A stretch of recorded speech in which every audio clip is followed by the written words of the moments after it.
Okay, let's continue our class. Okay, share screen. Let me see if there is any questions. Oh, no questions. Okay. Okay. Where is it? Okay, this one. Okay. So the previous one is about like the basic of Python, loop, and so on. Now we move into the popular library for storing arrays, number, and performing computation on the arrays. And this is heavily used by Keras, neural network, and stuff like that.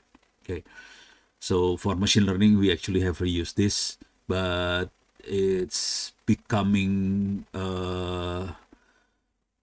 behind the behind the scene, so we don't see this much, but we need to know what happened.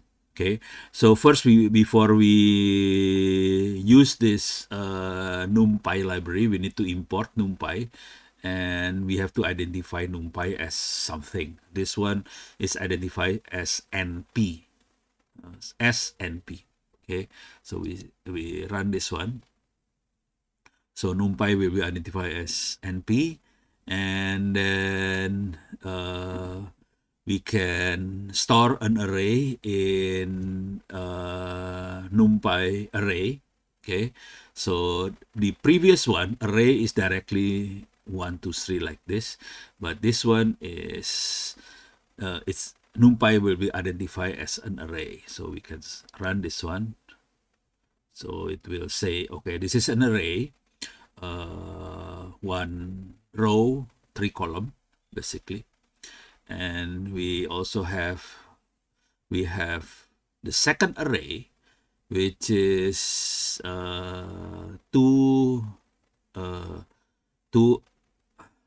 column, but 2 rows. 2 rows and 3 column, like this. So we write it like this. Okay, square brackets, the array value, close, comma, square brackets, array value, brackets.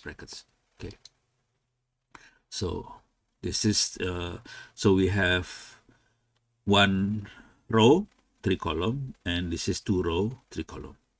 Okay, we can access individual element of the second array using 2 index. Okay, 1.2, which is this one. Okay, this is a row number 0. This is row number 1. So this is row number 1, and this is the column number 0, 1, 2. The column number 2. Okay, column number 2, row number 1. Okay, so we have 6. Okay, it says it's integer. This is not an array. This is integer, 6. If we want to have row number 0, column number 2, which is 3, we can change into this one, and then we will get 3. Or we can, if we want to move to this one, that's mean this is becoming 1. Okay, 2. Okay, if we want to move to this one, this is 0, 0. 0, 0. Okay, which is 1. 1. Okay, so that's the how the coordinate of the variable in 2-dimension array. In reality, we can have many dimensions. If we play around with machine learning, the dimension is so huge, so that's why we need NumPy for this one. Okay, because we have a big dimension. Okay, we can also access the row. For example, this one row, the whole row number 1, which is this one, 4, 5, 6. This is row number 1, so we will have one array, 4, 5, 6. Or we want, if we want row number 0, 1, 2, 3. Okay, if you want to print certain columns. That means, for example, column number 2, which is this one, 3 and 6, column number 2. So we can do something like this. Oh, sorry, we don't have to change this. 3, 6, or if you want column number 1, which is this one, 2 and 5. Okay, we can have changed into number 1, and we have 2 and 5. We can also print the shape of the array. So the first array is one row, 3 column. So it says only 3. The second one is 2 row and 3 column. Okay, and so we can also analyze the type of data in the array. It says integer 6. It's not a floating point, it's integer. Okay, we can change the value into floating point like this. We change the data type into floating point 64-bit. That means data type becoming 64-bit. The previous one is integer 64. We change it to floating point. Okay, so we can change the data type from floating point, integer, and so on. We can also create a all zero array. This is 2 row and 3 column zero array. We can name it anything actually, but basically this zeros 2 and 3, and we can also create a range of value using this one. Okay, here we have 5. If you want to have more value, for example 10, we will have from 0 to 9. Okay, if you want to have 20, we will have from 0 to 19 like this. Okay, so you get the idea. Is using NumPy is much simpler than normal things. Okay, we can arrange, we can specify the starting point for the arrangement using this one. Okay.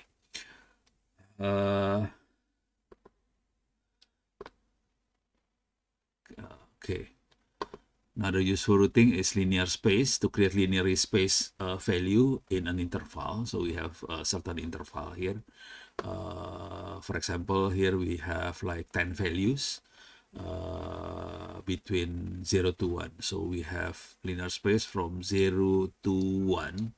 We will have 10 values. So they split the from 0 to 1 into 10 values.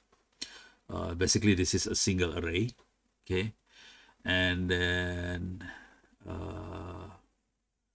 another important is reshaping the array.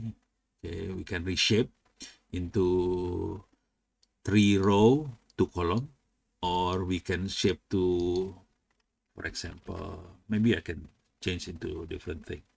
For example, 6 to 1. We can shape into this one as well. See this? 6 row. 1 column, or we can have 3 row 2 column. We can have what else? 2 row 3 column. So we can reshape the array anyone we like. I have to be honest, in normal operation it's more difficult because NumPy is easier. Okay, so in normal operation this is difficult. If you don't have NumPy, this thing is difficult actually. Okay, I did my PhD actually. I do a lot of these things in C language because I have to do modeling of semiconductor transistor basically. So I do a lot of measurement, and I develop the model, and I have to fit the data into the model and extract the parameter of the model. All of this thing done by C language. So this thing is difficult in C. So this is much easier today. So in the past, I'm dead. But now it's easy. Okay, so Now the other things is the basic operation of the matrix. For example, we have one line, three column array like this, array A and array B. This is array A, array B, and we want to add array A and B. So basically 1 plus 4, 5, 2 plus 5, 7, and 3 plus 6, 9. See, like this. Okay. In the past, I have to do it like this. I'm dead at the time. So it's more difficult. This is in Python. In C, it's more difficult. Well, not difficult, but it's more complicated lah. Okay. So today you are lucky. All you have to do is just type it like this. That's it. Done. In the past, we have to do it like this. Same results, but more complicated. Okay. Not only the code is more verbose, it also run much more slowly. This one. Oh, sorry, the other one. Okay. Now we can do mathematical operation to the array. For example, array A, 1, 2, 3. We can get the sinusoidal value of the this 1, 2, 3. Oh yeah, this one is we treat the value in radial, not in degree. Okay, this is radial value. So this is 1, 2, 3, and we put it into array like this. Okay, now we can always change it into cosinus. This is sinus, this is cosinus. Okay, sorry, let me do it again. Let me see, in cosinus is 0.5 minus 0.4 minus 0.9. In sinus, we have 0.8, 0.9, 0.1. Okay, we can have tangent. We have different value, of course. And then we can do, we can multiply, we can dot product between these two array. Okay. So we can multiply this to this, an array. So we have dot product using numpy dot. Let me see. Okay. So we can read, oops. Okay. So you can read the explanation above. Okay, we can do dot product and we can have this. This is very easy. So all we have to do is just numpy dot array times array. That's it. We can also use random array. This is 5 row and 3 column, and then we have 3 row and 4 column. We can multiply these two and we can have the results here. Okay, this is the results. This is random value. This is random. Okay. We can do transpose. Transpose basically to transpose a matrix basically. So we can do transpose of array A here, this one. Okay. Or we can do transpose of array B here. Okay, B is 3 row, 4 column, so we can transpose. So we have 4 row, 3 column now. So originally 3 row, 4 column. When we transpose, we have 3 row and 4 column. So the other way. Okay, so we can do these things. We can always slice and mask the value. For example, we can arrange like 10 value in the array, and we want to print only the 5th to the end. Okay, so we have 5, 6, 7, 8, 9. Okay, this array start from 0. Okay, we have to keep in mind that this array start from 0. So 0, 1, 2, 3, 4. Okay, is mask. we want to print 5 to the end. Okay, if we put this one in, we change this one to 20, that's when we have 5 to 19. So the end is 19 because we have 20. Okay, of course we can do same thing using this command here. More complicated, but workable. So this is much simpler than this one. Okay, so I do it the other way, this one in the past. And I have to do a lot of matrix calculations, especially if you want to do like linear regression and stuff like that. Okay, so so I'm familiar with this thing.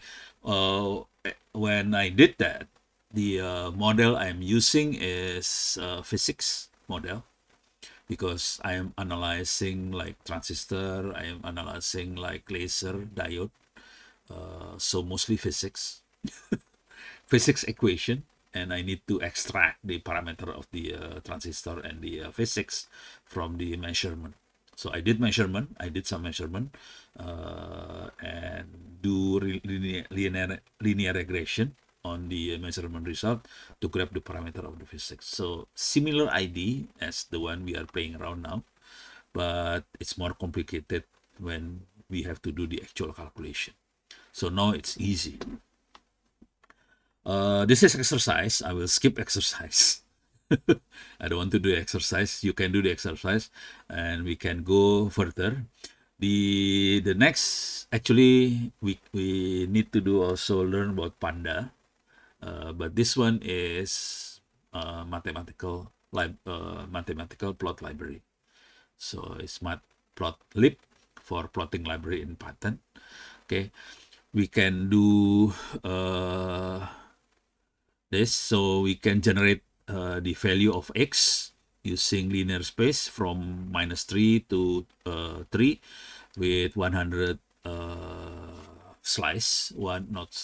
100 values between -3 to 3. So this is the -3 to 3. Okay, and then we want to plot the figure, and we plot the x value is as x, the y value is the sinus of the x value, and we label the plot using sinusoid. Okay, and the x label is x, s label is x, the y label is sin x, and the title is matplot example. The legend will be placed in upper left here. Okay, plot show. Okay, and we have this. Okay, so we can run this one. Okay, we have this one. Okay, now we can always change this into, this is sinus, we can use cos sinus, of course. We can see the result is, let me see if I can. Okay.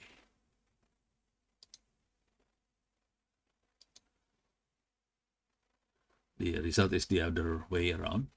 Okay. Now we can always use tangent. See, this is the tangent, and then we can always use what else? The parabolic tangent. Okay.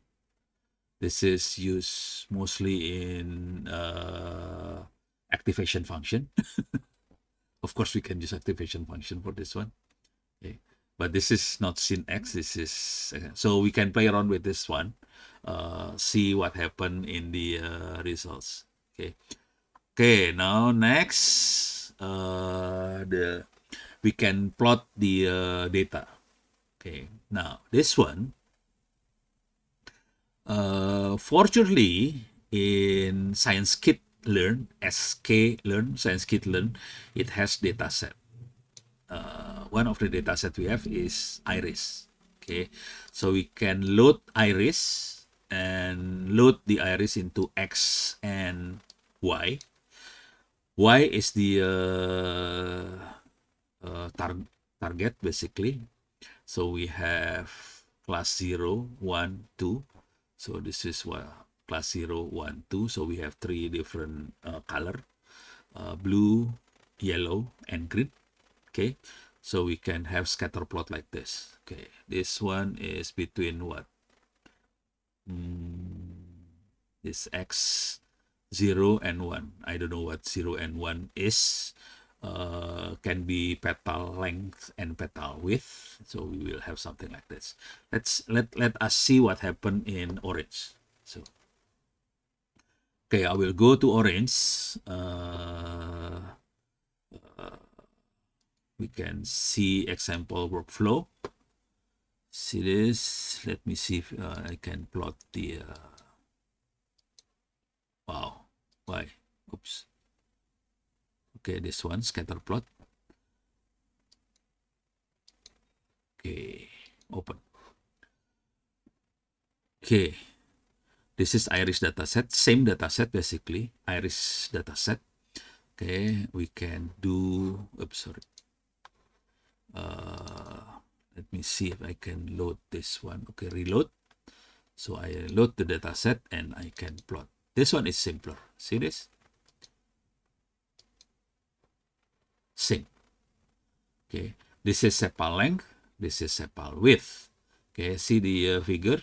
We have mainly blue over here, and we have this one.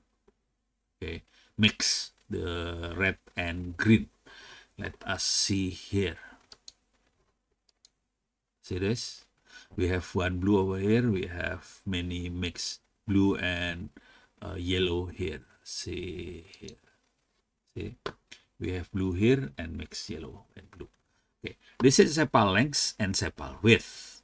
Okay, let me see. In orange, it's much easier to work with. We can change the x and y axis into petal length and petal width. Okay. Whoops, sorry. What happened here? This is wrong. Oh, this is petal length. Okay, so we have petal length and petal width like this. Okay, petal length, petal width. So we have this one. This is much better. It's easier to see if we can make a cluster of these three different iris flower using petal length and petal width. Let me see if we can do that here. Okay, I don't know whether I can success. So this is 0 and 1. So we have 2 and we have 3 here. Okay. Hopefully this is petal length and petal width. I don't know. Let's run. Let us run. What happened here? Okay, see? Same. So we have this blue cluster here. And we have orange and green cluster here, very similar to this one. Oh, this mix. This is red and green. So we have blue, red, green. Okay, very similar cluster. Okay, because the same. Basically, we are facing the same data set, but this one is within orange. But to be honest, orange also use ScienceKit. So same dataset basically. So we use ScienceKit as well. So we can see. But this one, it's much complicated to code because this is Python. Okay. But this one, it's much easier to code. All we need to do is change this one. It's easier. Okay. But the idea is simple. Same. Okay. Okay, let us exercise skip. Okay, finish. Official tutorial in YouTube. Let me see if I can go. Oh, this is PyPlot tutorial. I don't want to do these things. Okay, let's move to more complex. Okay, finish with this one. Finish with this one. So basically finish with Python basic. Okay. We haven't done anything about Panda. but let me see if there is any pandas Python in Colab. So everything to make our life easier, you can use Python Colab as our keywords when we want to learn things over the network. So we don't have to install anything. See this? 10 minutes to Panda in Colab. So it's, let me see if I can. Oops, this is the real Panda. Built on top. So Panda is open source Python package for data science, data engineering, analytics. It's built on top of NumPy. So Panda is basically the abstraction layer. It's make it more simpler for us to deal with. We don't have to deal with NumPy. So we can make, for example, Orange is the built on top of Panda, NumPy, and so on. So it's more easier. So things becoming more abstract. Okay, let's me hear the notebook.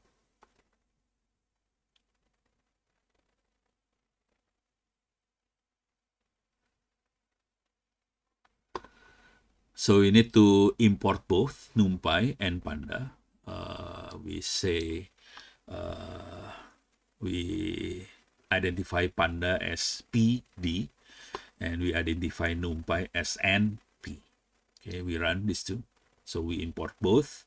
Then we can create a series like this.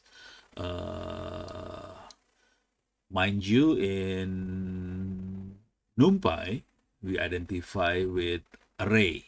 This one is series. Okay. Now the variable is more flexible. We have none. None is not a number. So this is empty variable. So we have floating point and we have one none here. Okay. We can run. Okay, run anyway. Okay, connecting to Python 3. Initializing Python 3 and run. Oops.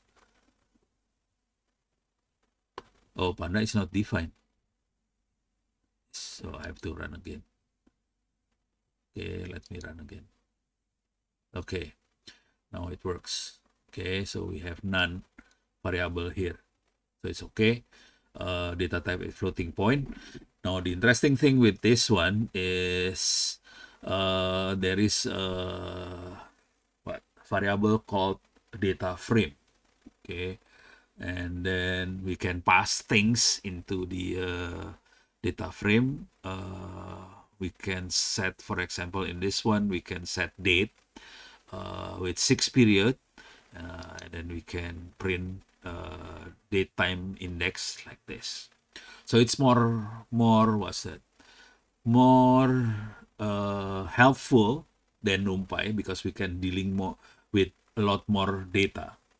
In NumPy, basically we have the basic data, for example, integer, floating point, and so on. But in Panda, we can deal with more flexible, a lot more data type. This one is date time, and that's important for time series analysis and that kind of stuff. We can create the data frame with NumPy random matrix 6 row, 4 column. That means 1, 2, 3, 4, 5, 6 row and 4 column. 1, 2, 3, 4 column. The index is dates. This is the index dates, and the column list A, B, C, D. So something like this is the name of the column A, B, C, D. Okay.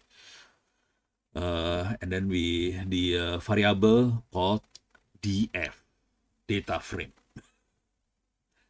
So this is Panda data frame, and it's stored in variable called df.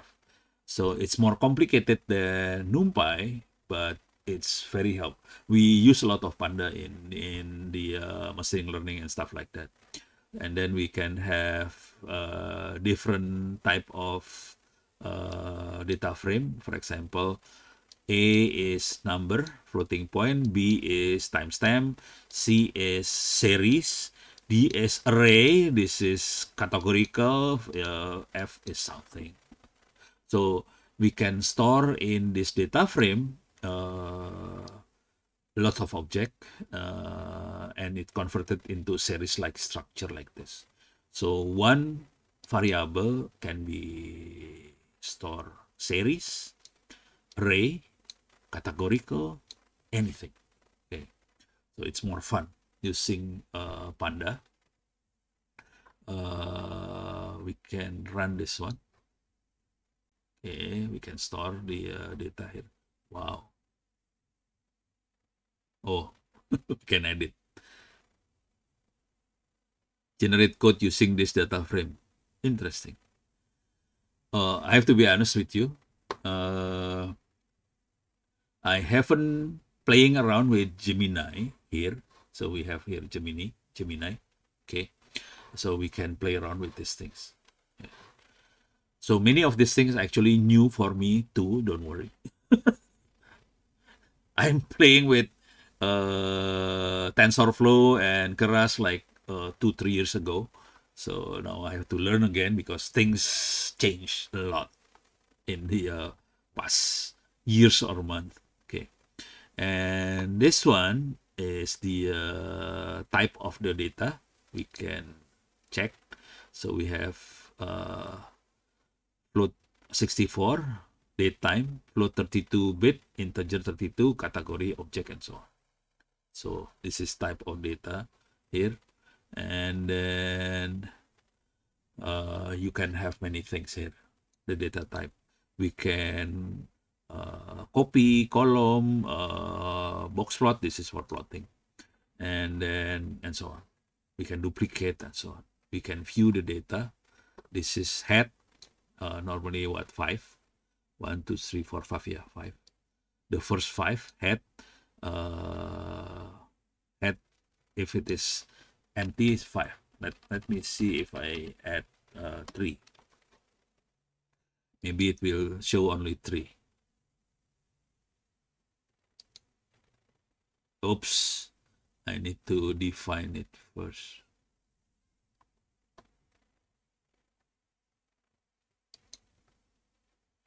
Okay, it's defined. The F2 is fine. Define. Okay. Okay. So we have 3. Okay, let me see if I have 2. You can see the first 2 row. Okay. So we can play around with this one. Sorry. If you want to check something on the data, we can always do something like this. Head or tail. Okay. We can see also the index of the data. In this case, the index is date type. The index can be anything actually. This is the data type is date type. Okay, we can check the column A, B, C, D, and we can convert to NumPy. So we can convert data frame into NumPy. So we can have the conventional NumPy arrangement here, which is array here, array. Okay.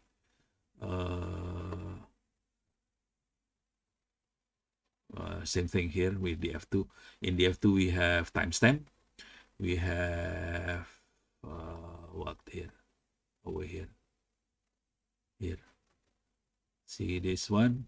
We convert the F2 here. A is 1, C is 1, D is 3, E is test train, F is foo. Okay, here we have same thing. Here. 1, 1, 3, test train, and foo. Okay. We can describe of the F. We can count how many variable there, the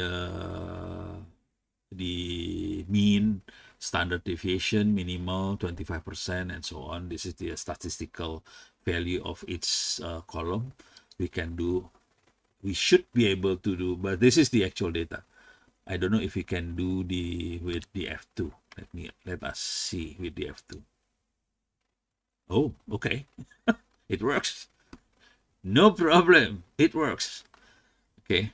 So we can do the same thing with the F2. We can do with the F also. Okay. Okay.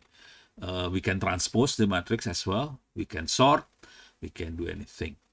Sort value based on B and so on. Okay. Okay, so basically hopefully we are okay. We can do slicing as well, similar to NumPy, the previous NumPy. Okay. Okay, so but to be honest, to play with these things, I normally get help from ChatGPT, or so I normally get help from ChatGPT, Grok, or Gemini. Otherwise, we are lost because it's the option is so much. We can do a lot of things with these things. So, okay, now let's move. Let me see if I can check. Collab. Okay. So we have covered Python, NumPy, Panda so far. Cancel. Okay. Wow. Okay. Wow. What is this? Oh, this is the source code. This is the actual. Interesting. I haven't seen this one. Okay. So let me see. Let's see if I can do this thing.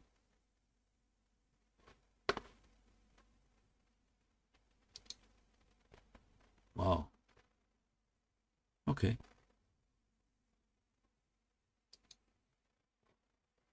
Okay. Wow, it showed the source code. Anyway, so we have done this one, getting started, and we already covered the basic Python, NumPy, and in data science, we can do something like this. Basically, we use NumPy here and matplotlib, IO.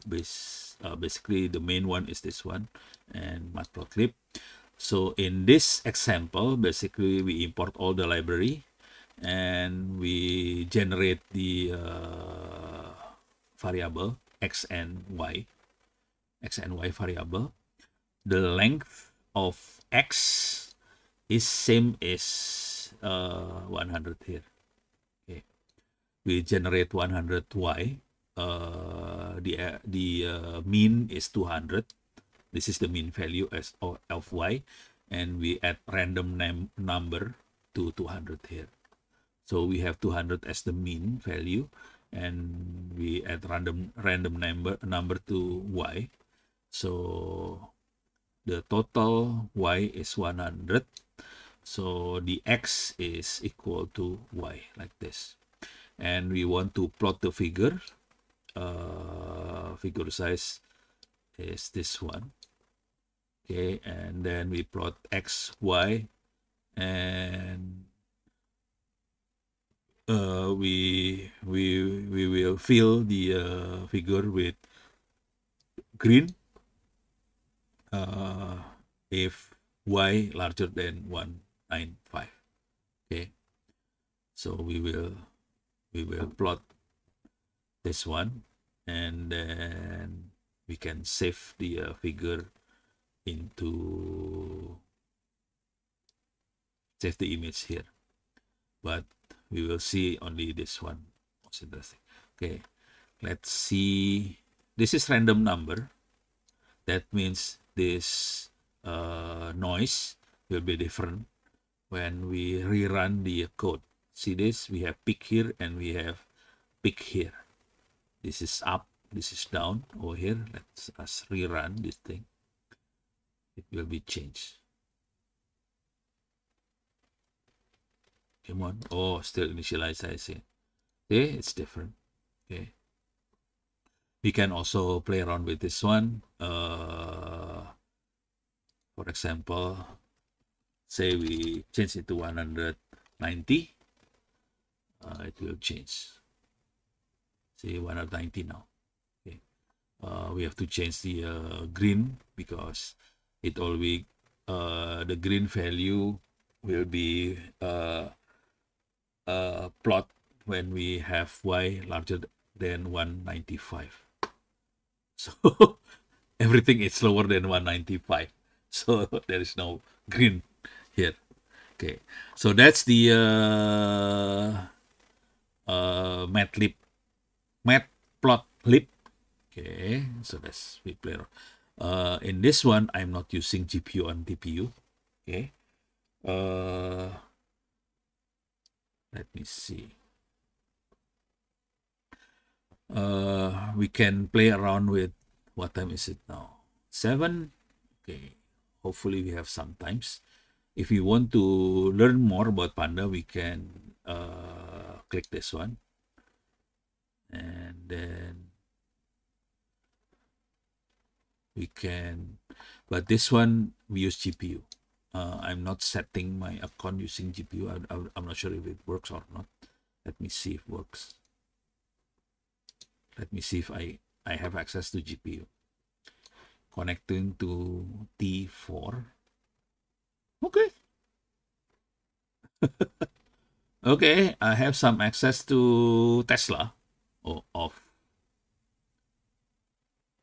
No, 0. No access. No GPU. Okay. Okay. This will become a problem because for this example, I need to access the GPU. So I don't know whether I can do it or not. I don't think I can do it. So you can read this and see how it look like, but basically we need to access to GPU on this one. One of the things that use GPU somewhere. Let me see if I can see it. I forgot. This is only like sorting, grouping, and so on. But to make things faster, you need to do it using GPU basically. Oh, see this? CPU time this one. So some of this function use GPU for the calculation process. So I forgot which one. Okay, so I will skip this one because I don't have access to GPU myself. Let me see. Oops, leave. Okay. Let me see US stock market data analysis demo. I'm not sure if I have to use GPU or not on this one. So GPU become, oops.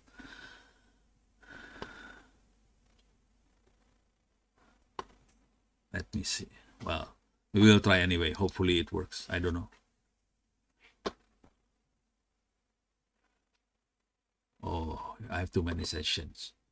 I have to close things. Manage session.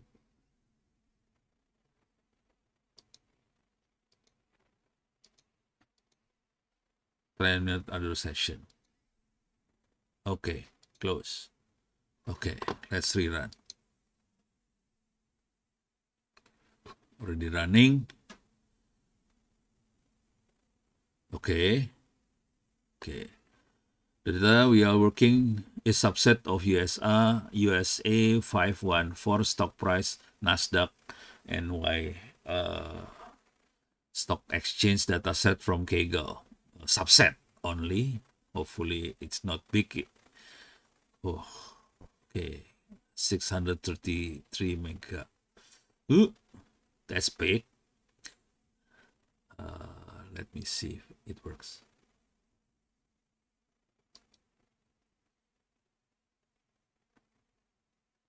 Wow. We need to do these things. Wow. Okay. I'm a little bit scary. Oh, I need to do these things. If, okay, this one.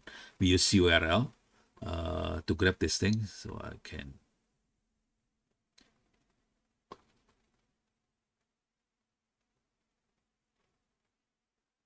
So we already received 190, 200 megabyte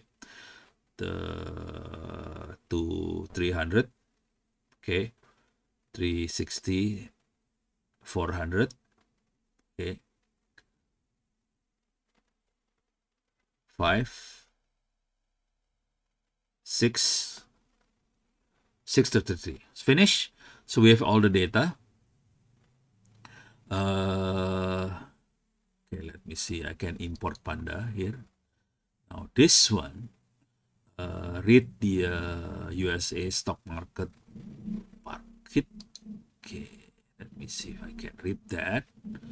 That's 600 megabyte of data.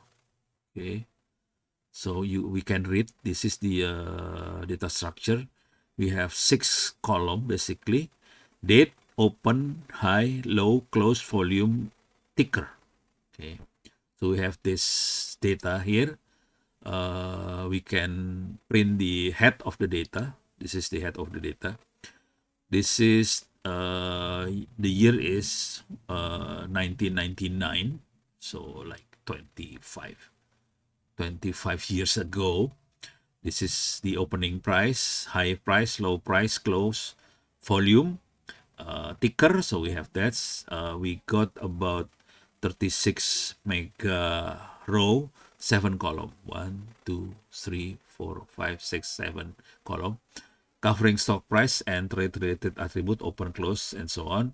Various company, ticker is the company. Look like 30 minutes interval. Okay. Let's look more detail on the numerical data.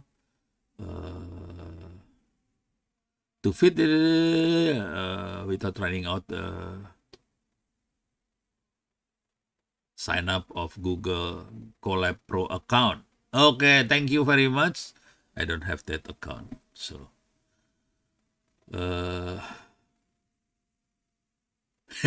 so you just see this. I don't want to run this thing because I will run out of account because of this one. So basically we can do counting how many data and the mean, minimal, maximal, standard deviation, and so on. And then we can group by ticker, arrange by, we can aggregate that daytime, maximum, minimum account. And so, okay, we can get this one. Minimum, maximum account for certain date time. Okay. But this is only, so we use Panda, we use NumPy and so on just to see the data. We are not doing any machine learning. We are not doing time series analysis and so on. We only download and sorting, take the average and so on of the data. Okay. See this? This basically see the data and so on. So that's Panda stuff.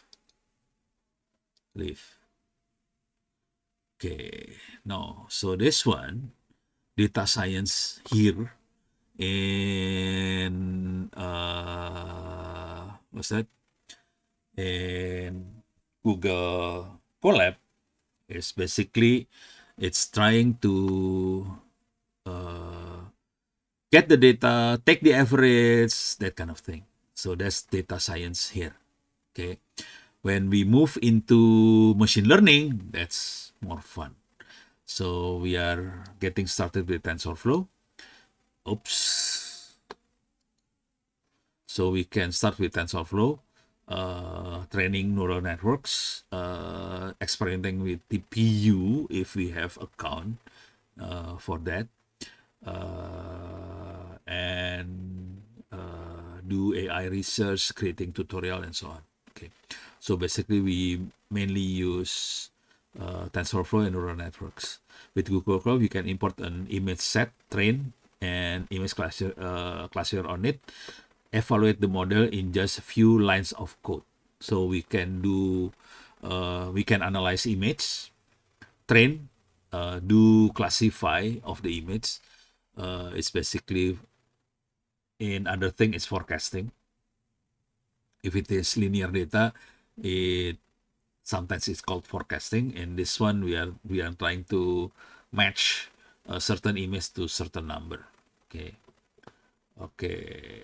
This is a few lines. Let me see if we can see the code. This is TensorFlow 2, quick start for beginner. I have to be honest with you guys. I haven't done much with TensorFlow 2. Most of my previous work is with TensorFlow 1. So that's the difficult part with AI and IT. We have to keep up with the development. Some of the code in TensorFlow 1 is not working in TensorFlow 2. So I have to format my head, my brain, to fit into TensorFlow 2. Okay. So we have TensorFlow, we have Keras. So they are Keras basically trying to, TensorFlow is the basically the lowest level is like the NumPy, and on top of NumPy we have Panda, and on top of Panda we have TensorFlow. On top of TensorFlow we have Keras. So we have several layer of abstraction. Okay, so the highest one is the Keras. So we have tensorflow.org. We can run in Google Colab. We can view the source in GitHub. We can download the notebook and run in our own environment if you like. But because I don't want to build our own environment for this one, because we need to install many things, I will run on Google. Make things easier. Okay. Let's try with TensorFlow. We can import TensorFlow and identify as TF. And we can print TensorFlow version like this. Oops, this is only figure. Eh? Oh, okay.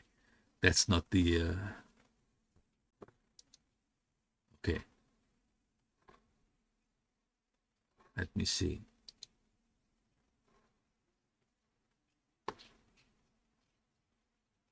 So this is not the real one. The real one is this one. So this is the real one. This is the screenshot. Okay, let me run this one. See if it works. So it's connecting, initializing Python 3, executing 1 second, 2 second, 3 second, 4 second, 5, 6, 7. Okay, the TensorFlow I'm using is, the version is 2.18. Okay, if you're following along your own development environment rather than Colab, see installation guide to setting up TensorFlow for development. Okay. In the past, I'm not using Google Colab. In the past, I'm using Ubuntu and own my, so I download TensorFlow and so on. But these days, for teaching, I would prefer to use this one. But to be honest, I'm still new on this one because I decide to skip to use Google, so I don't have to force my student to install anything in their laptops. We can play around with browser only. Okay, but if you like for more dedicated work, you can install on your machine. Okay. Okay, let me see if there's any questions so far. Okay, no questions. Okay, continue. Okay, now we have we can load and prepare MINST dataset, which is an image image range, pixel value of the image range from 0 to 255. Okay, So the value of the pixel, okay, we can scale down the value from 0 to 255. 255 is FF in hexadecimal. So to make it easier for the machine to deal with, we can scale down the value into 0, 1. So in TensorFlow, we have dataset MINST. Okay. I'm not sure if we have minutes in orange. I don't think we have minutes in orange. Let me see if I have dataset. Oops, sorry. I will remove all of these things.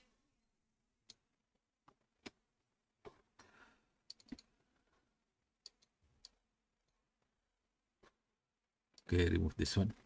I will check if whether I have minutes here. I don't think we have minutes. Nope. Min. Nope. So we don't have that here because that's part of the TensorFlow. But yes, we have neural network here. Let me see if I have neural network here. I can show you neural. See this neural network. So we have neural network here. We can set the hidden layer.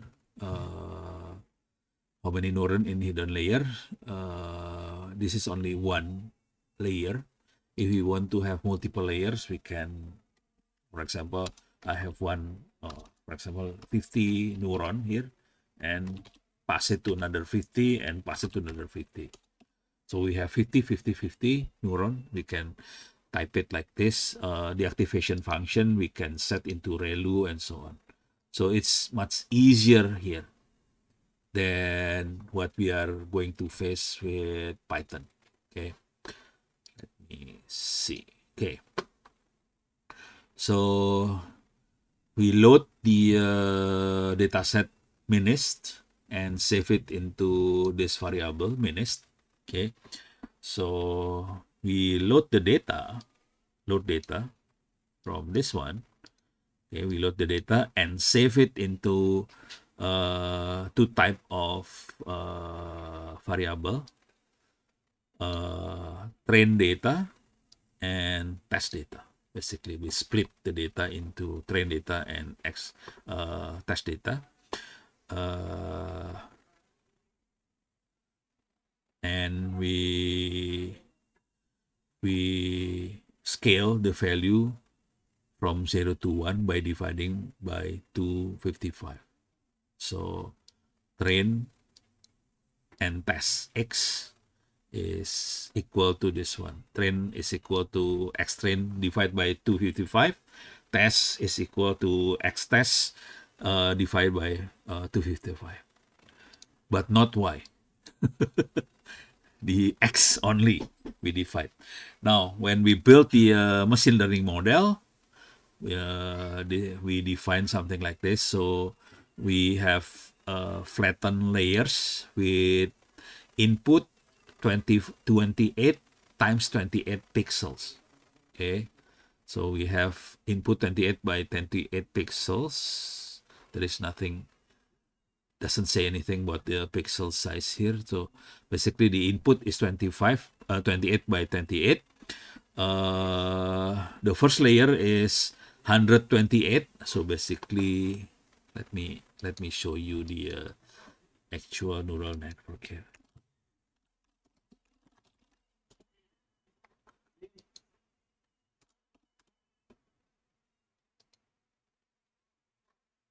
Okay, this one is much better here. Can I show this one? Okay. Oops. All right, team, we're transitioning to FLAC, but tasks are still going to be on Bullfrog. Did nobody see my poppycock post? Oops. There was no clappy claps on it. Make sure you track your time.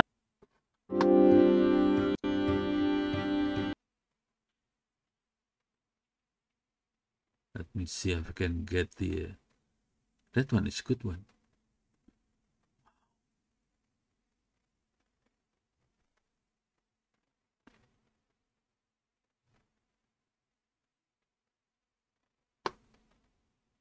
Wow. Okay, difficult. Let me see if I can. Okay. So basically, this is the actual pixel here, 28 by 28. So we will pass the pixel into this first layer.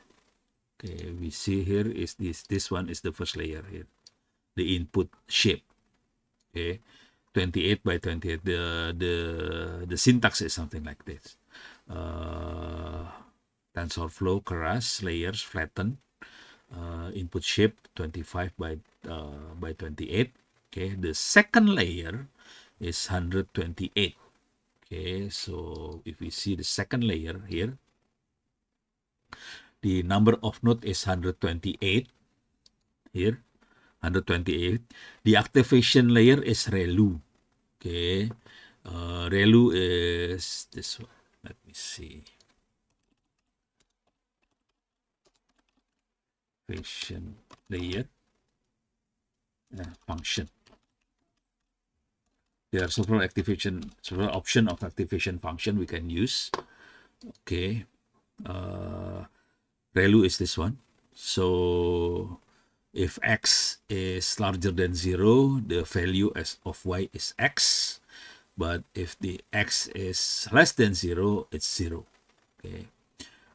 We have tangent hyperbolic, and we have leaky ReLU, we have sigmoid, and so on. So we have several activation function to play with. This is good enough. The ReLU mostly used for dealing with something nonlinear. Tangent hyperbolic mostly used if we deal with classification. Okay, so we can play around with it, and you can always ask to ChatGPT or something what the function of what's the benefit of you selecting one of these things. Okay, I'm not sure if I have shown you, or because I teach a lot of classes, sometimes I forgot. I'm not sure if I have told you about the similarity between neural network and linear regression. Let me see. Okay, no questions. Okay, so I will finish this one first. So basically, we have 128. The activation function is ReLU. So the second layer is 128. The activation function is ReLU. And then the third layer, similar to 128, but we remove about 20% of the nodes. So the original node is 128. We remove 20%. Sometimes we do these things, I think, to make sure it's not overfit or something like that. So it's solving that kind of thing. So the last one is the output layer. Output layer only 10 nodes, which is the output is from 0 to 9. 0, 1, 2, 3, 4, 5, 6, 7, 8, 9. So we have 10 nodes for the output. Okay, let me see. Okay, so this is the third layer that remove 20% of the nodes to deal with overfitting and stuff like that. And then the last one, we have 10 output nodes. So for example, this is the node that will show, we tell the user that this is number 3. So we pass a 3 here, and it show, okay, this is number 3.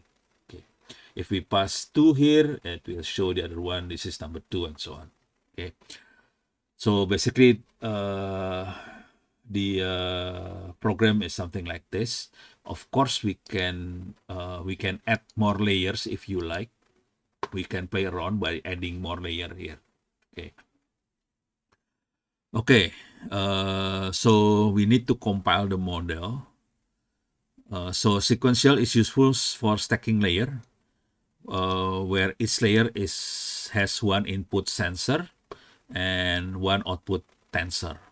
Okay, layer are function with a non-mathematical that can be reused, have trainable variable. Most of tensor model are composed in layer. Okay, use flattened dense dropout layers. Okay, it's layer also. Okay. Now I need to generate the model first. Okay, the model is generated, and then for prediction, we need to X-train is not defined. Okay, I need to run this one first. Okay, so X-train is defined now. So I need to generate the model again. Okay, now this one. So we train the model using X-train here, and then we pass it into the model, and we have this model here, the prediction model. Okay, the softmax function convert this logic to probability of its class.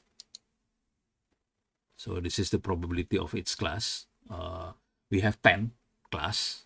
Let me see. It's 1, 2, 3, 4, 5, 6. Okay, 10 class. So this is the probability of its class.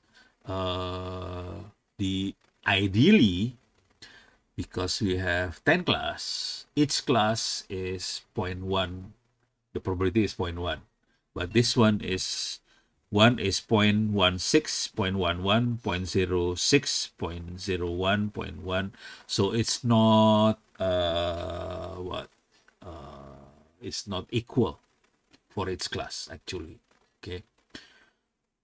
It's possible to bake the softmax function into activation function for last layer of the network, while it can be make model output more directly interpretable.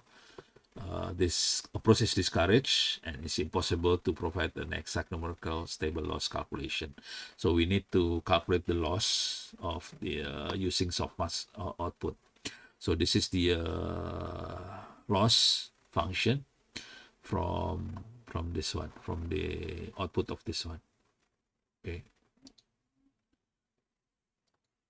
Okay. Now this untrained model gives possibility close to 10% for each class, because we have 10 class. So on average, each should be 10%. Okay, so this is not really 10%, but it's close enough. Okay, if we initial loss is log 10% is 2.3. Okay, so it's about 2.46. Okay, should be something close to 1/10 of its value. So this is the ideal one. Now we need to compile the model we have over here. So we have sequential model, flattened input.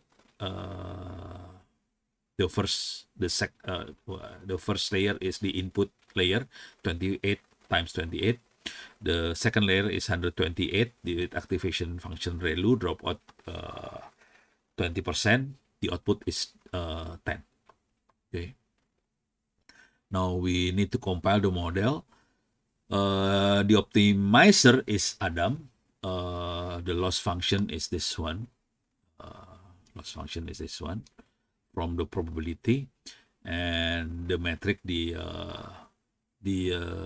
success criteria for the model to be able to achieve basically the success criteria is the accuracy. If we reach certain accuracy, then that's it. Okay, so we compile the model. Okay. Okay, the model is compiled now. Okay, so we have the model compiled. Now we can fit the model for certain X and Y.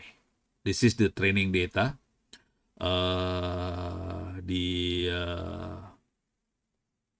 What's that? The iteration is five time iterate. Okay. Fit the model. That means we want to have the model from our training data so we can predict later. This is the prediction, evaluate, not prediction, evaluate the model, whether the model is quite accurate or not. Okay, let me see. Okay, the first one, the accuracy is, the loss function is close to 0.4. This is 0.1. This is the accuracy increase close to 95. This is the second epoch. This is the third epoch. Okay. 96. Fourth. 97, that's quite, it's very good, 97% accuracy. The loss is 0.08. 0.07. Okay. That's it. Okay. Now we have that. Now we can check. So here we use train data to get the model. Having the model finished, we can evaluate the model. So we have the model fit to train data, and then we can evaluate the model using the test here. See how big. So the accuracy using the test data is, this one is 97.6. This is 97.7. The loss is 0.07. This is 0.074. This is 0.078. So it's quite okay. Both okay. So we have close to 90, 90, oops. Wow. Okay. Okay. Okay. We have close to 98% accuracy on this data set. Okay. We can learn more with TensorFlow tutorial if you like. Let us see how it's look like.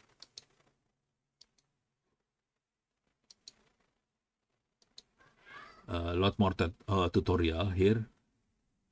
To be honest, okay, this is the crash basic load data, basic squid. So we can play around with these things. Okay. How to load data, the basic of crash. This is the beginner stuff. Okay, start with beginner, of course. Okay, so basically, the thing we need to understand that first we need to load the data. In this case, we load from the crash dataset. If we have our own data, normally we can upload to Google Drive, and using Python, we can read the data from Google Drive if you like, and then analyze the data from Google Drive, and we can use this one, crash. Oh yeah, in these things, in Python, crash, normally TensorFlow and class, normally we use neural network. But if we use scikit library, we can use many things like linear regression and stuff like that. The one available in this thing, see this in orange, we have 3 random forest, linear regression, this available in scikit actually. Okay, so the neural network is crash and Python, but this one, if we use scikit, we can use this one, the other algorithm.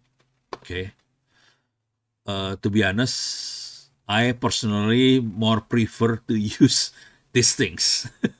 Linear regression, logistic regression, not neural network, actually, because neural network takes a lot of CPU, needs sometimes require GPU.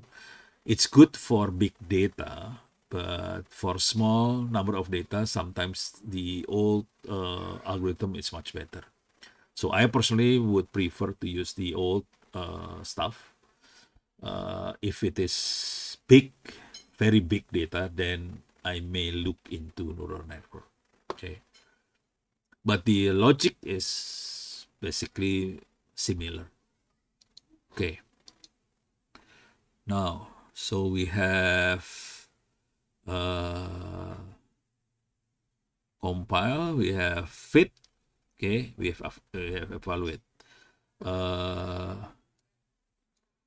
We can test the probability model here. See, so this is the probability of the our model. Test using the softmax above.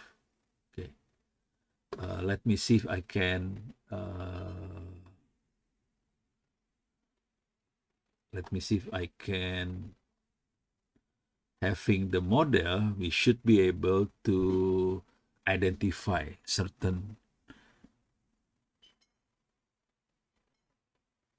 Let me see. See, sometimes I miss things.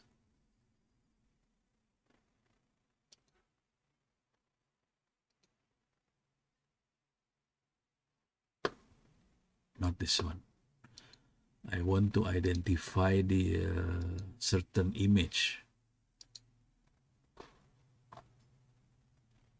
This one only for, that's it.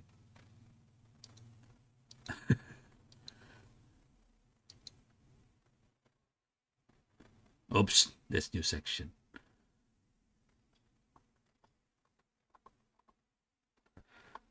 Nope, this is simple. Okay, let me see if I can get more example. So from MINST, I want to, what's that? Because I did that the other on my other class, but I forgot the URL of, because I am not take note of the URL. See, that's the bad thing with not taking the URL. Done this one. This is version. Okay.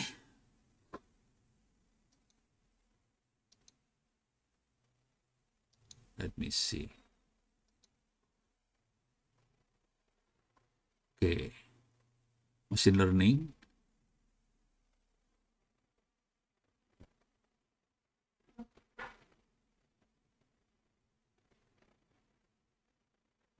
Oh.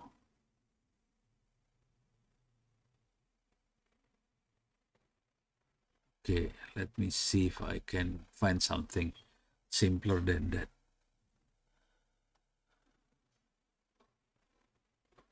Machine learning example. Okay, some of these things, some of the example requires us to use GPU. That's what make me make things difficult because I'm not having a pro account for this thing, so I'm having problem. Okay, this one is done. Let me see. Visualizing data.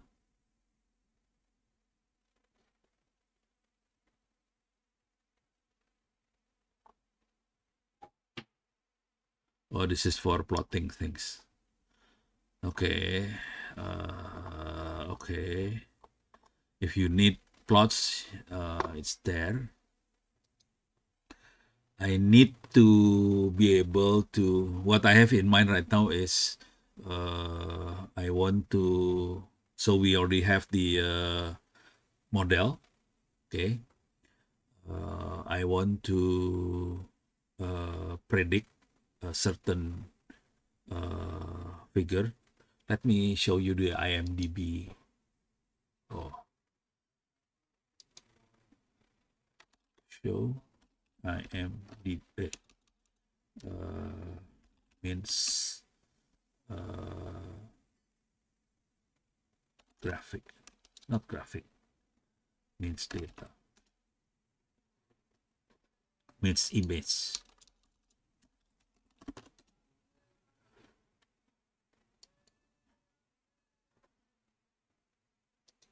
Oops.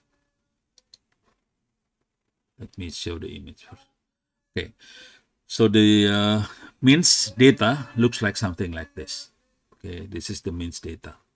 Okay, so using this data, for example, this data, so we have this many 0, 1, 2, 3, 4, 5. This is handwritten. Okay, and then we try to model this handwritten using Python, Keras, TensorFlow. And then what I have in mind, we have the model, and then if we can take another handwritten numbers, and then we are trying to identify whether this is 0, 1, 2, 3, 4, 5, 6, 7, 8, 9. So that's what I have in mind right now. I did that the other day, but then I forgot the URL. So that's my problem.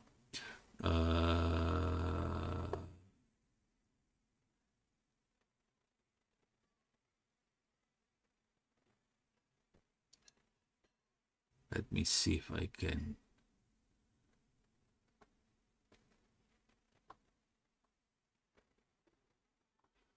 Anyway, well, okay. I think I lost the URL.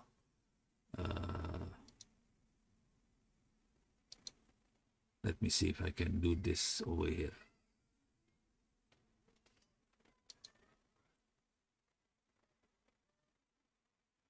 See, I need the GPU.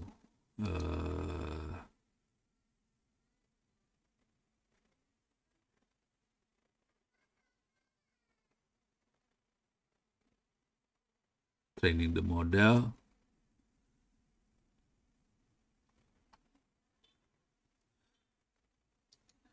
Let me see if I can have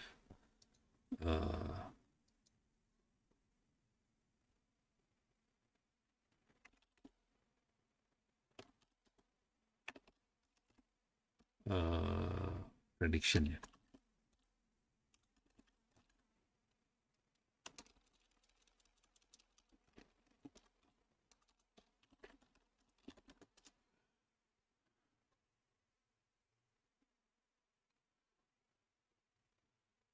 Okay, let me see if I can do these things here.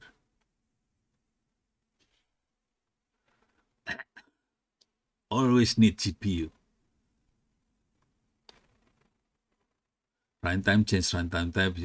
Okay. Okay, let's try without GPU first. Okay, because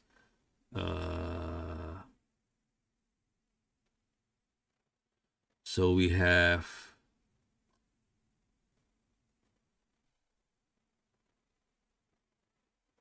okay, this is ScienceKit dataset. Train test split. We can we have 20,000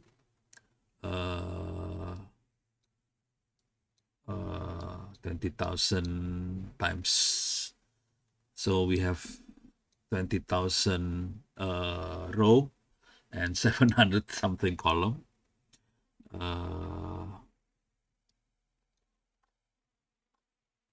Okay, oops. Okay, now data type a floating point, target is integer, which is 1, 2, 3, 4, 5, 6. And then we want to scale down to 0 to 1. So x min is 0, x max is 1. We normalize the data and then print the training image. Okay, so we'll have that. Build the neural network. Okay, import torch, and then Okay. Device CUDA, if Torch CUDA is available, else CPU. Okay. I hope I'm not using CUDA. I hope I'm using CPU. It's slower, but it's cheaper. Okay. This is the dimension. Okay. And then this is the output. So the wow. Seriously? Okay. So the output is 10. Okay.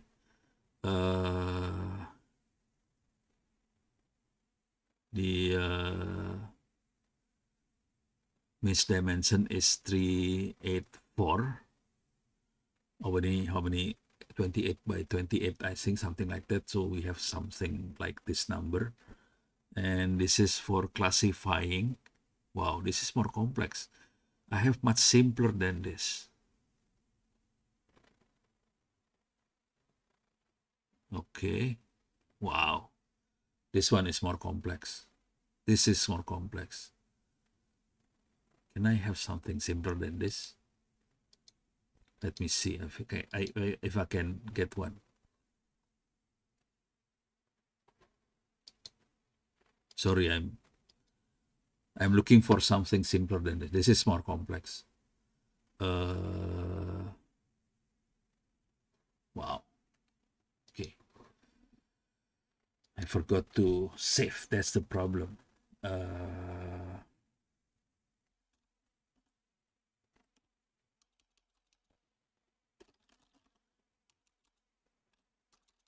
me see if I have it in my.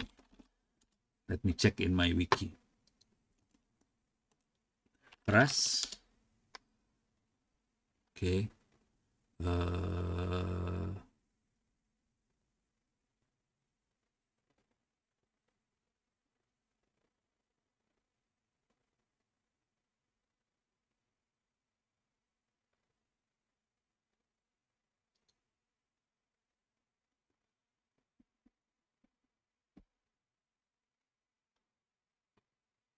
Okay. This is my old notes. Okay.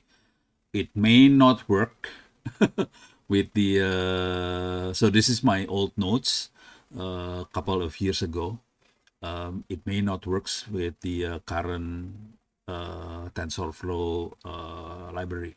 Okay, so we compile.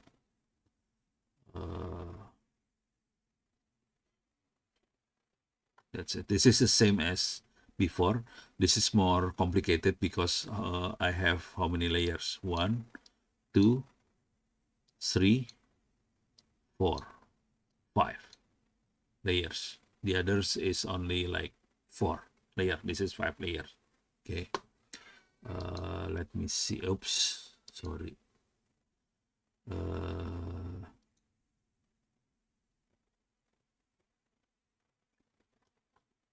So this is loading the TensorFlow. This is loading the MINST. Import index. You may select up to 60,000. Rinse.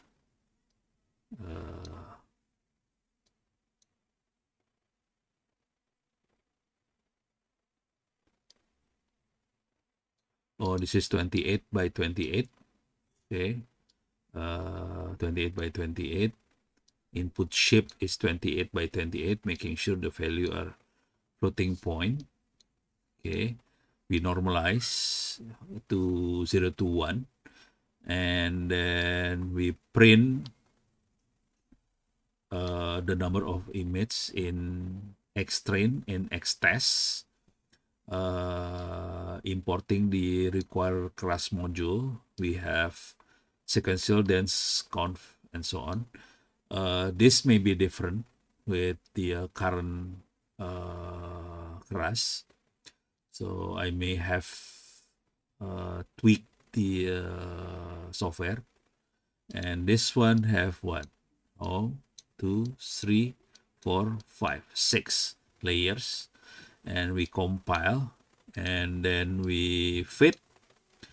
Okay, this is the one. Okay, I want this one. Image classification. Okay, let me see if I can do that. Okay.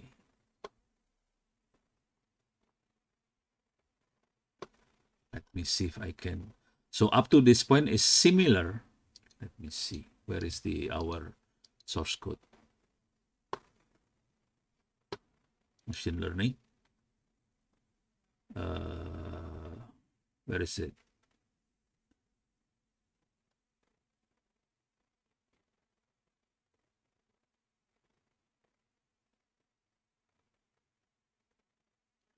Retraining this image classifier. Oh, no, not this one. See, I lost the URL again.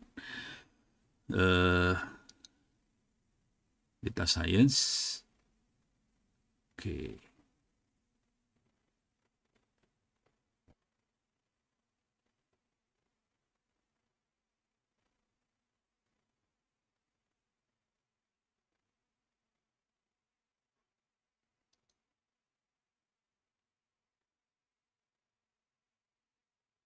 Where is it?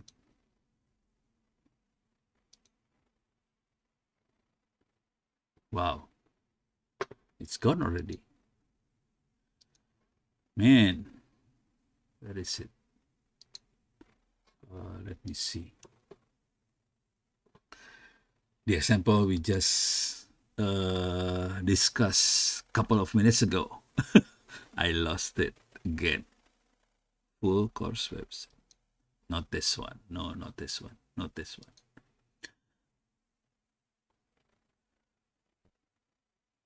Not this one. Okay, I think I have to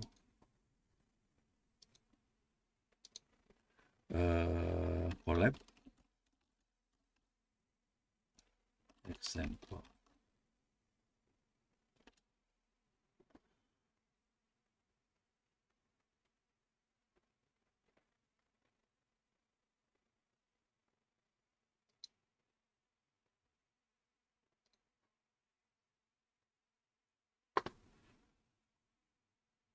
Wow. No, no, no, no. The previous one. Let me see if I can find it in my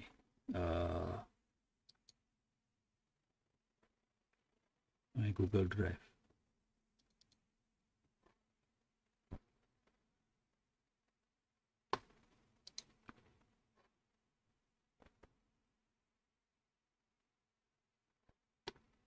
Nope.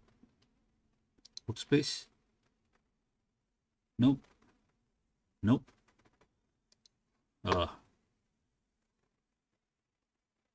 Okay. None. Yeah, I have to. Okay, I reluctant to use this one because I may deal with problem because the crash version may be different. I was looking for the one that we tried a couple of minutes ago. Where is it?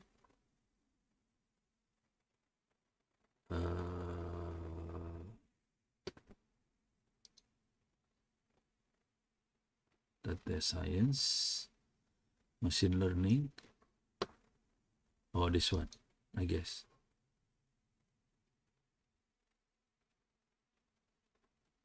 Okay, I think this one. Okay. So we have this. Okay, we have a model, and then we have prediction, and we have softmax at the output, and then we I will rerun this one again. Okay. TensorFlow, run the we load the MINST data set, and then we run model, we run prediction, and then we run the softmax loss function, compile model and fit. Okay.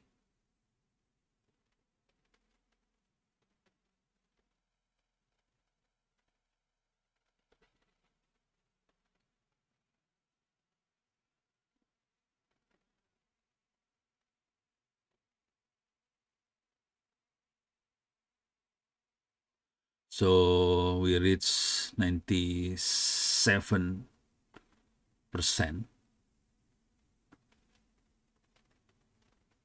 97.6%, 97.7, around 98% accuracy. We can evaluate model if you like. So we have 97.62. Okay, we can test the probability of the model. Okay, this is the probability of the model. Okay, now at this point, I want to add code here. Okay, I want to add code and I steal the code from here. I hope it works. So we have test. Now I want to plot. Let me see if I need to include matplotlib. Okay, I need to import matplotlib pyplot as plot. Okay, now so I need, where is it? Where is it? Oh, wrong. This one. Okay. So I will move it. Okay. I import matplotlib pyplot as plot. Okay. So I load the library. Let me see if I can do these things here. This is nothing to do with the, I just print the index here. Okay.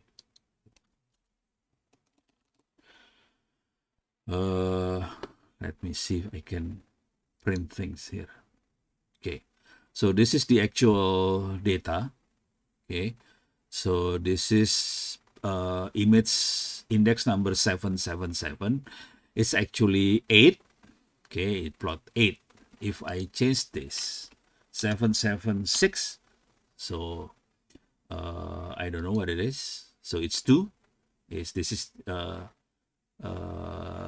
the Y label is 2. This is the Y label. This is the X, the actual data, 2. So it's 2, but it's something like this. Now the problem is, can we predict? No. So this is for plotting the data. This is the train data only. Now I want to plot the test classification. So we want to predict here. So we want to predict whether the model we generate is it will correctly predict the image. Okay, so I will take this one. I will add code again here. Okay, here. Okay, so this is index number 100. I don't know what it is. I can plot the image shape 28 by 28. Okay, and then I will predict. This is the X image. This one. It's this one. And then print the prediction argument. Okay, the prediction argument came out of the model prediction. See what happened. Oops. Image row. Okay, I have to look for the image row.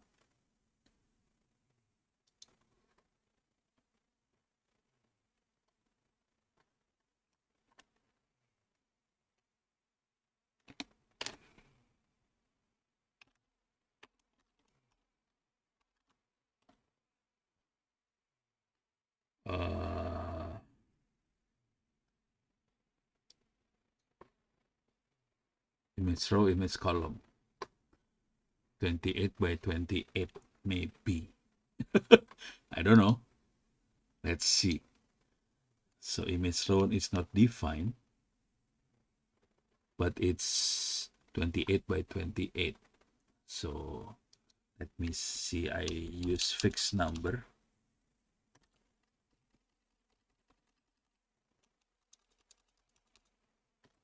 I don't know how it works. Okay. So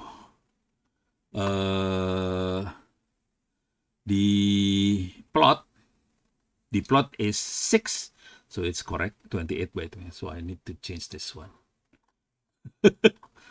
See this? I'm playing around with these things.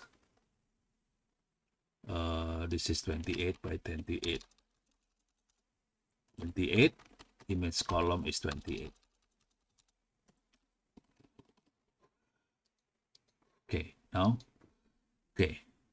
When I run this one, so the prediction is 6. The actual shape is 6 as well. Okay, so the model is correctly predict that this is 6. Let me check the other number. 200 maybe. 200. Image index 200. 3 is 3 like this. Okay. So it's, sorry. Let me see if I can predict 1000. What is the image number 1000? It's 9, 9. So it correctly predict now. Okay. So that's it. That's how it works. Okay.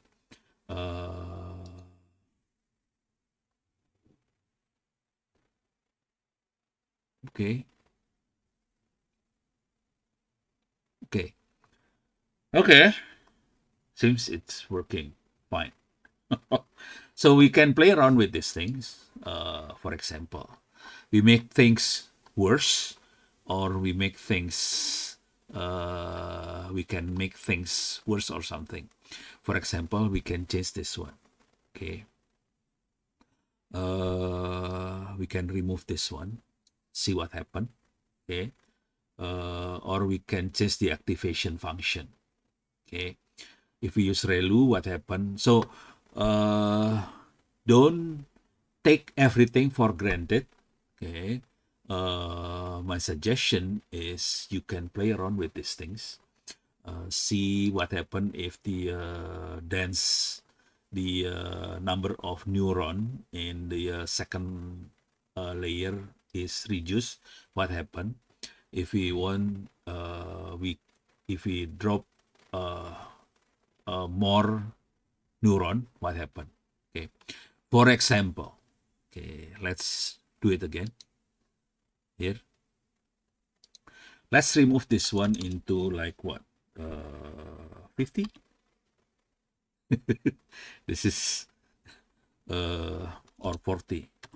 So we have very low, quite low number of layers. We drop only, say we drop 50%. Sorry, yeah, 50% of the node. That's quite a lot of drop here. So I will be in big trouble because of this. Okay. Now we set the model, make prediction of the model. So we are in big trouble now because the array prediction is like this. Let me see if it is. So it's becoming very low now. See the loss function. See, we can test the loss function, which is quite close to 2.3. Now this, we compile the model. Okay. We reduce the epoch number into 2, so becoming very quick. The accuracy is 71%. The second one is 86%. Okay, it's lower now. It's much less than 90%. Okay, we can evaluate the model now. Okay, the accuracy 93%. Loss is the previous one is 0.0 something. Now is loss is 0.2. Okay, now we can check the probability of the model. We can test this one. Now we play around with this thing. This is the original data. It's nothing to do with the prediction. Okay, same. Now this is the fun stuff. Okay. See if using much lower number of neuron, can it predict correctly here? But we know from the model fit here that our accuracy is only 86.8%. It's much lower than 90% now. Okay, but let's see what happened here. So this is index 1000. It's 9. See what happened here. Still 9. So it's capable to correctly measure. So this way we can so we play around. What I normally do, I trying to reduce the number of neuron as much as possible. Sometimes I remove this one. So I can remove this one. Okay. Okay. See what happened here. Remove this one. Loss function. Okay. Accuracy. Fit. This is the epoch is only 2, so it's quite fast. See what happened here. Wait. Still high. Without drop function, without dropping any neuron, this is only like 2. This is very like only 3. This is only 3 layers. Okay, input. This is only 40, and this is the output only 10. That's it. We still have quite okay accuracy. Let's evaluate the model. Still okay. So it's okay. This is the actual, this is nothing to do with that. So this is the important one, the prediction. Okay. Let's see if I can predict. Still, we can predict. Okay. So this is crazy. That means, let me see if I can remove to 20. This is crazy. Only not 20. So because we have 28, let me see if I can use like 30. 20 lah. Okay. See what happened. 20. Prediction. Softmax. Loss function. Okay. Compile. Fit. This is the wow. Wow. Okay. This is still okay. 92%. Okay, we can evaluate the model using data test. Still 93%. Probability model still okay. This one is okay, not this one. So I skip directly to this one. Model prediction. 9 still. Let me see if I use 100. 6 200. 3 it's okay lah. 201. Yeah, still okay. That means We can have much simpler neural network to have to do these things. So this is what I normally do. If I am not using activation function ReLU, for example, okay, let's ask the ChatGPT. What is the option for activation function of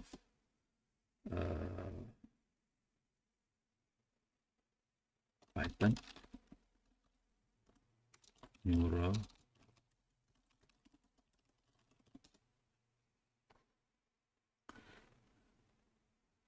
we have ReLU, we have sigmoid, we have softmax, tan. Oh, this is the purpose. Okay. Scale do soft plus. Okay, let's try different activation function. So we have used ReLU. Let's try sigmoid now. This is for binary classification output. Our output is not binary. Our output is multi-class classification output, so better softmax actually. Okay, if we use sigmoid, we may likely facing problem because our output is not binary. So we are binary is yes, no. That's it, binary. Okay, this one also sort of binary, but this is 0, 1. This is -1 to 1. So tan, edge, and sigmoid is for basically binary classification. Softmax is multi-class classification. ReLU is more many type. Let me see if I can use softmax. So you can play around with it and then get some feeling on what happened. So I changed ReLU here into softmax. Okay. See. Okay, so I load the data, load the model, do these things, softmax, loss function, define. It's now, it's close to 2.3, but this is 2.26. The previous one, 2.4. So we use ReLU is much better, 2.4. We compile the model. Now this is the truth. See the accuracy, what happened with the accuracy. 50%, bad. This is bad. Okay, see, softmax is not as good as ReLU. Let me increase the, so it's increased. This is 0.5, 0.7. Let me increase to 5. Apple.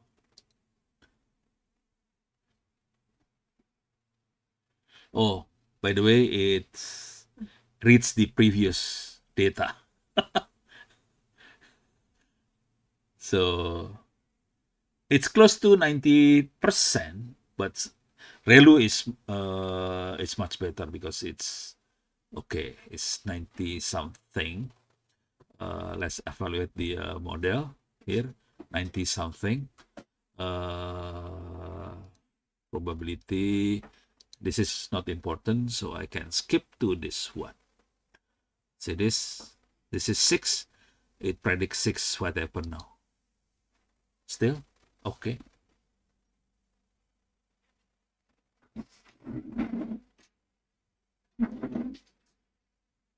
5 out of 11 calls.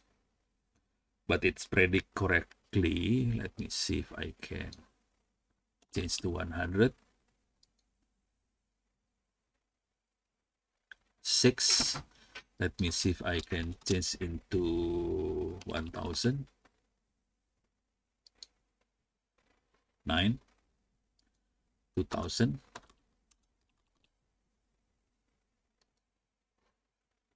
6 again. So it can predict, but not as good as ReLU.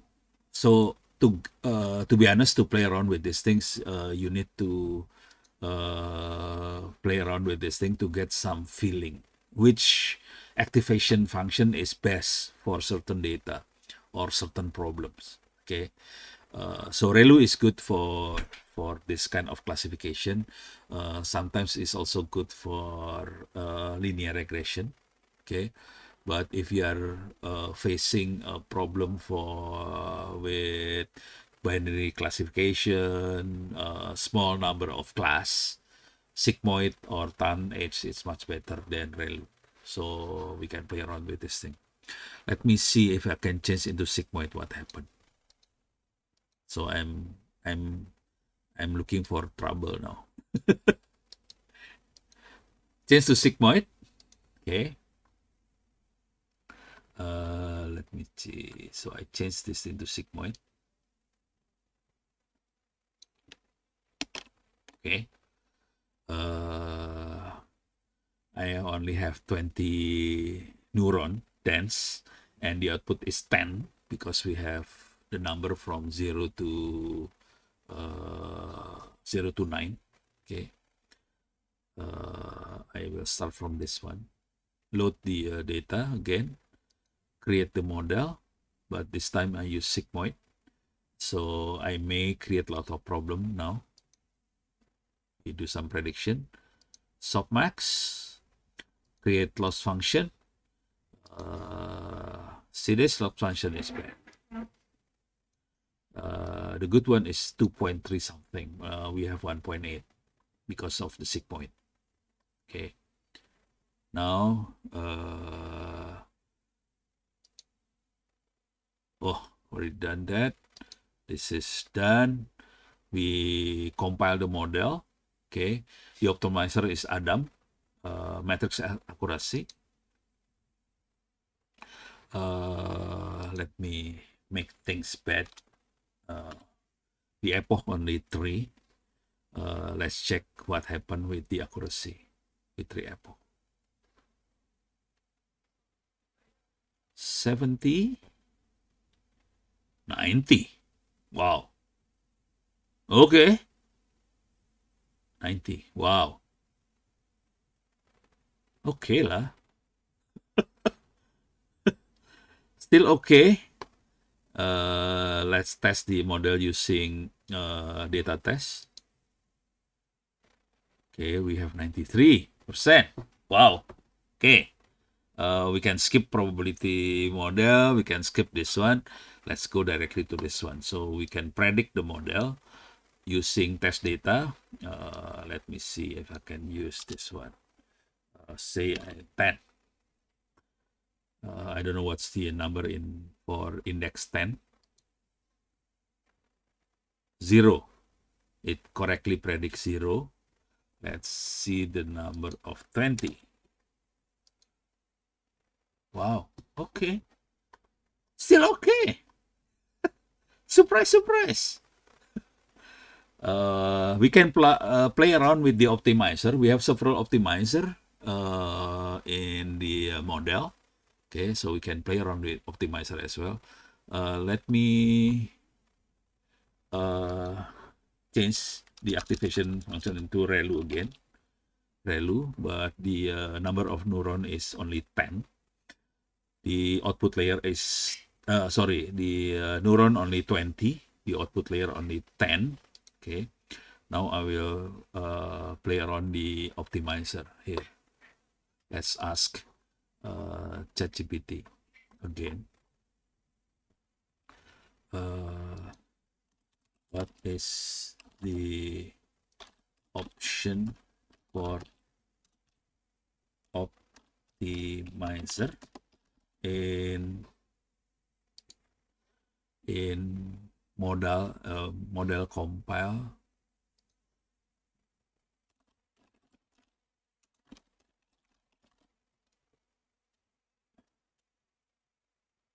other than Adam? The one of the favorite optimizer is Adam actually, but there are others. variety of the measure of beyond Adam. See this one, SGD. SGD is statistical gradient descent. RMS drop. Okay, we can play around with this one. Okay. We can set the learning rate and the momentum. Learning rate is set the how fast the gradient. If we know the what's that, linear equation, let me show you.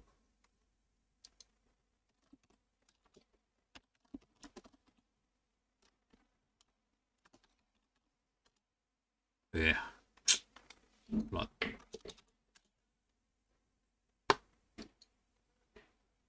If you have linear equation like this, so we have the gradient of the see this linear equation. A is the gradient of the linear equation, or sometimes we call it in this the green equation is A, in the red equation is M. Okay, so basically this is the gradient of the equation. Oh, sorry, AX. So this is the equation, the red one. So this one, M, is the gradient of the equation. Now, our task in the machine learning is trying to find the best M that fit into the data. Okay. Now, basically, it will try different lines. Okay. We change the line gradually to be to minimize the error of the data. Okay. Now, if we see this, the SGD, stochastic gradient descent, okay, we can set the learning rate to 0.01. Okay. We can set how fast the we basically trying to not predict. We basically adjust the gradient slowly to try to minimize the error. The problem is, if it is too fast, if it is too slow, finding the actual line, the best line, will be very slow. Okay, so if this one, like this one, learning rate is 0.01.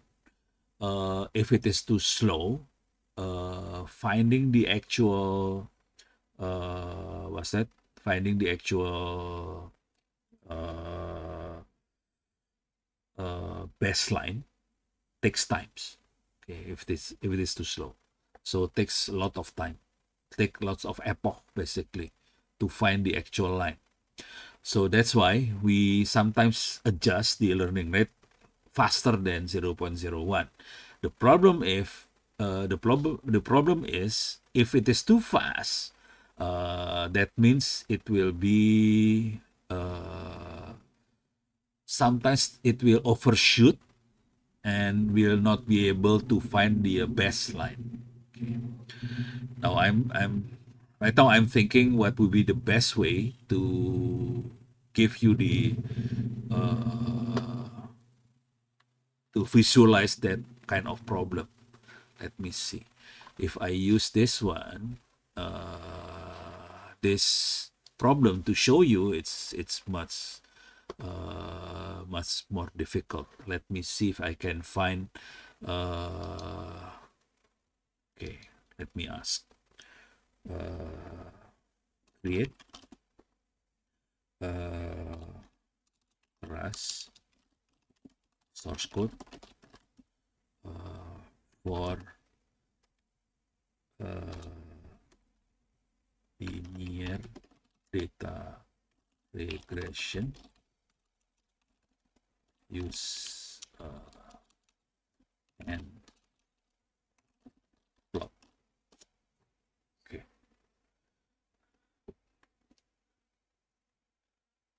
Okay. So we have this kind of data. So the data will be something like this. So we know the what's that, the gradient is 2 here. Okay, this is the sequential compile using SGD. Learning rate is 0.1. Loss is mean square error, the loss, and then it will fit. Epoch is 100, predict, and then we plot the data. Okay, I will use this one, okay, to show what's the effect of this one, optimizer, learning rate, and so on. Okay, let me see if I can open, where is my drive? New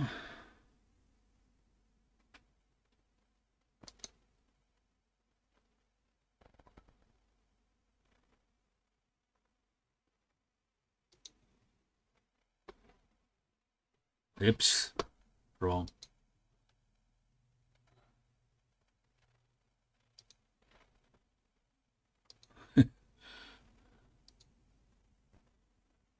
Gemini,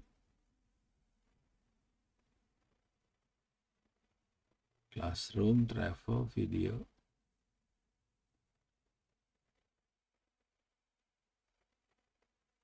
Drive.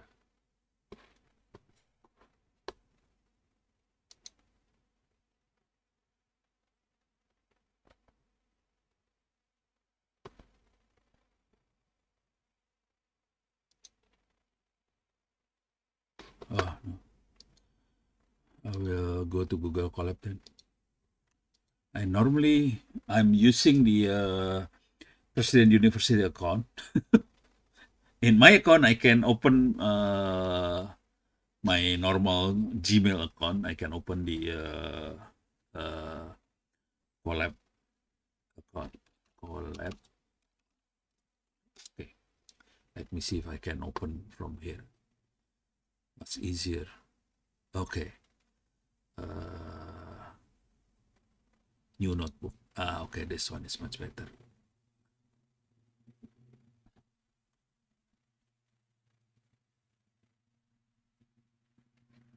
Okay.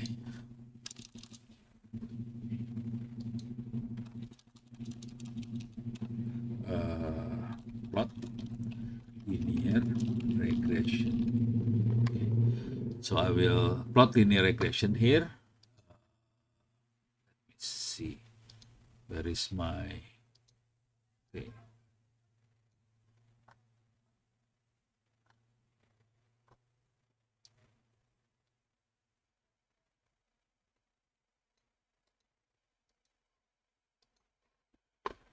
I hope there is no problem here. Okay. So I'll import. I shouldn't do all these things. So I will... Okay. I will do cut cell. Okay.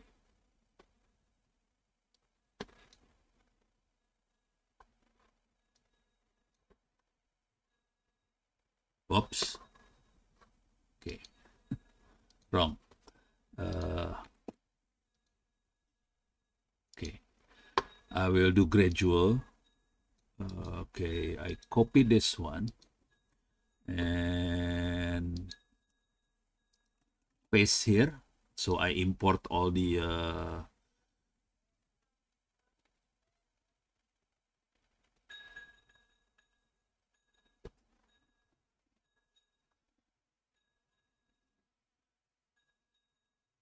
so I built all the library. Now I add more code here.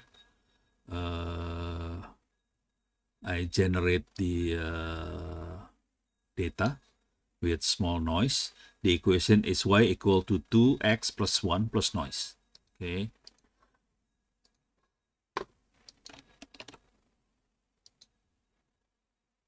Okay, done. Now I built the model. See this, the model is only one layer here with one input. Input shape is 1. the number of unit is 1. Okay, the activation layer is linear. We are not using ReLU here, linear. Okay.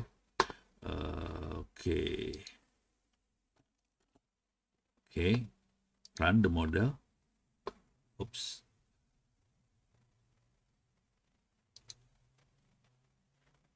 Okay, done.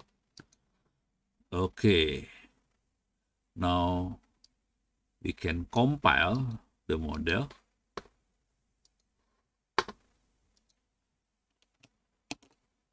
Okay, now we can compile the model, and the learning rate is 0.1. The loss is mean square error. Okay. Okay, we train the model. It will fit into the X and Y epoch. 100 is too much. I will reduce into like 10 or something. I don't want to wait. Okay, so I will reduce the epoch into 10 because I don't want to wait.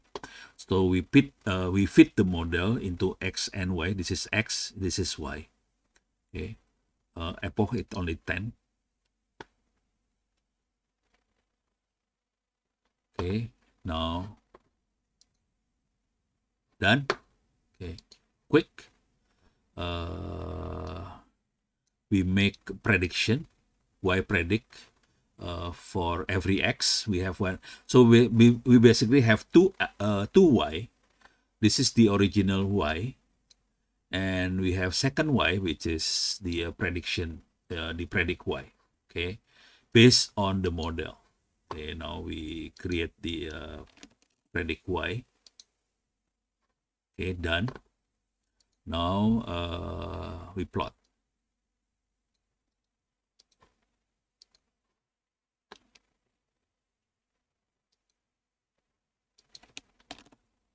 Okay, plot. Okay, so this is the actual data. So this is the model prediction. So we have a lot of error here because we only done it for like what 10 epoch.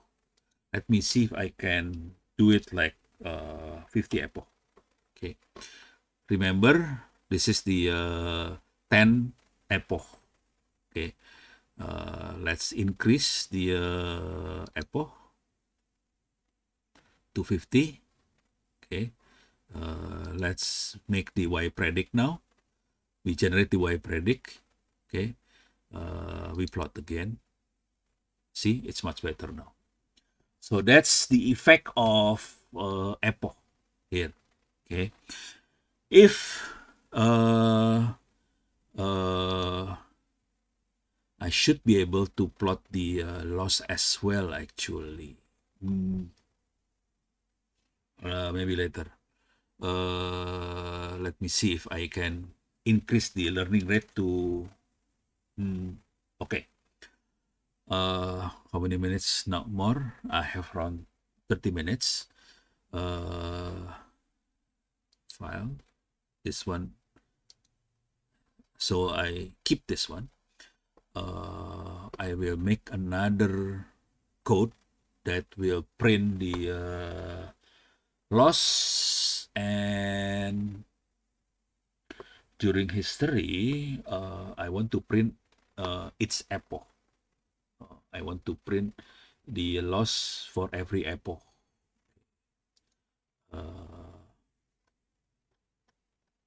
Okay, create crash code. Oops, sorry. Wrong.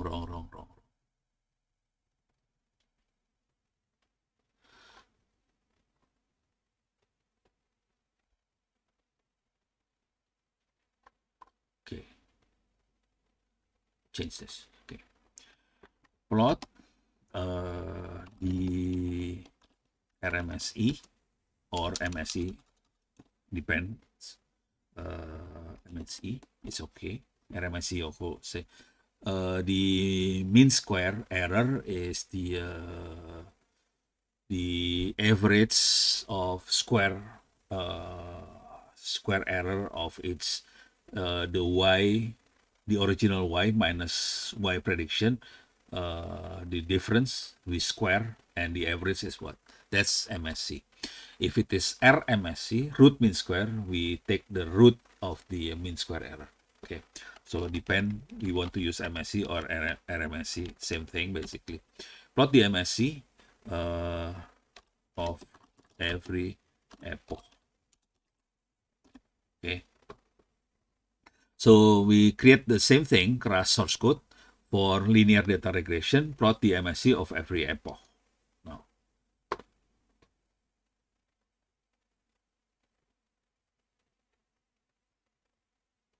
so same thing here, but same thing here. The dense same. Okay, we fit 100 epoch. We plot the history of MSC. Okay, now I want to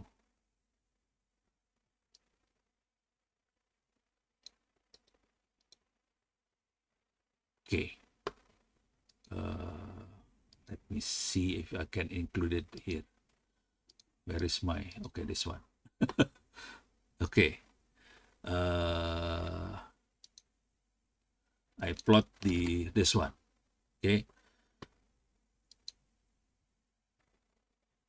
oh, we have to do it one by one again. We have to import here.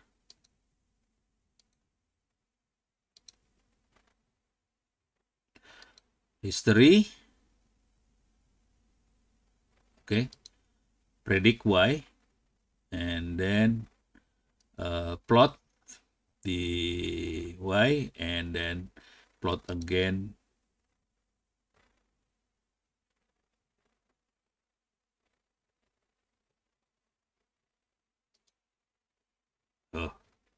doesn't work. So I will create okay, so I will create a new file.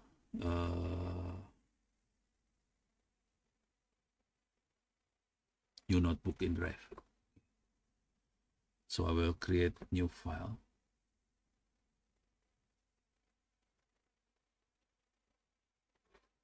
Okay, name is linear regression plot MSC every epoch. Okay, I have to do it one by one again. Oops, sorry, where is this? Okay, this one. Okay.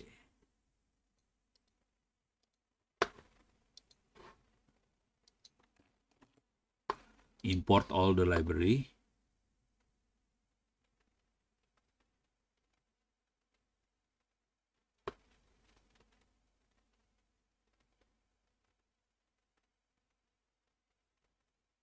Okay, done. Now we add generate the x and y. This is y is equal 3 times x plus 2 plus noise. Okay. Okay. So we generate x and y. Okay, done. Let's sorry. We define the keras model.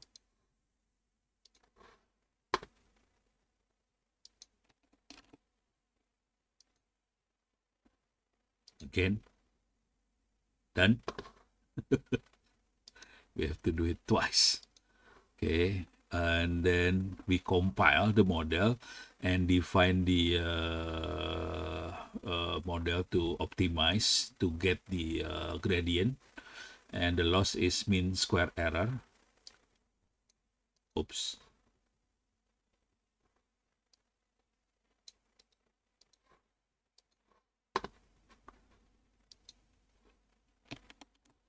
Okay, the matrix is MSC. Done.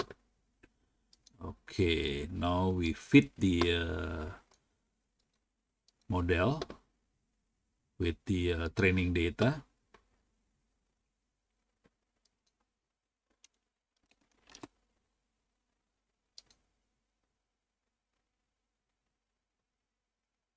This is 100.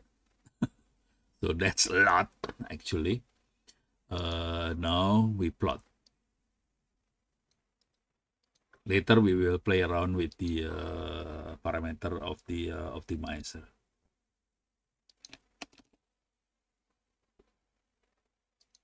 Okay. See this? This is the mean square error over epoch. So this is the mean square error. This is, see this? After certain like 20 epoch, it will converge into 0. 0 means no error. Okay. If we want to plot the graphics, it will be something like this. Okay. But then if we play around with these things now, we can see the effect by learning rate here. Okay.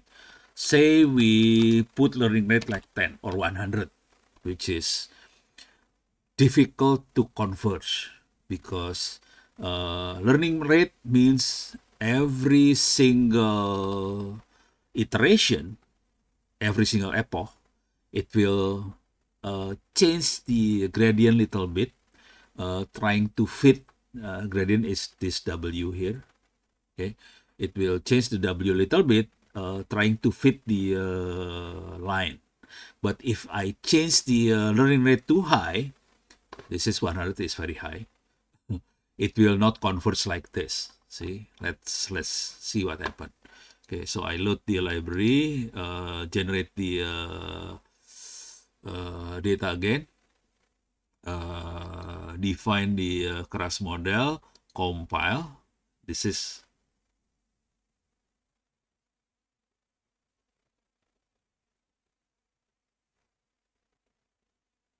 like 100. Let me see. Oh, 100.0. It's not integer. Okay, it works. It must be a floating point. So I must define the learning rate as floating point. And then epoch if 100, same. It will not converge now. Okay, now see what happened here. This is the old one. Okay, let's see what happened now. See, it's not converged. The epoch is getting higher and higher in every. Okay, let's see if I can change into 10. See, load, generate, okay, compile with learning rate 10 and train.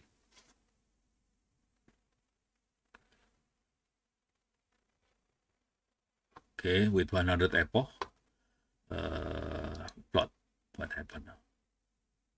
See this? Still.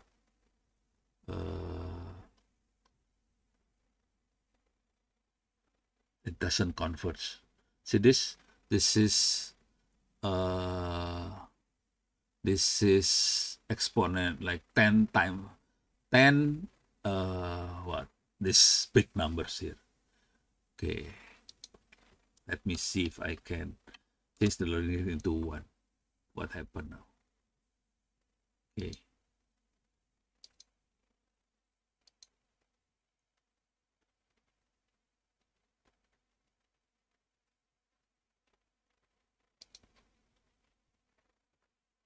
See, it's going up. It's not converge. Let's see if our learning rate is 0.5.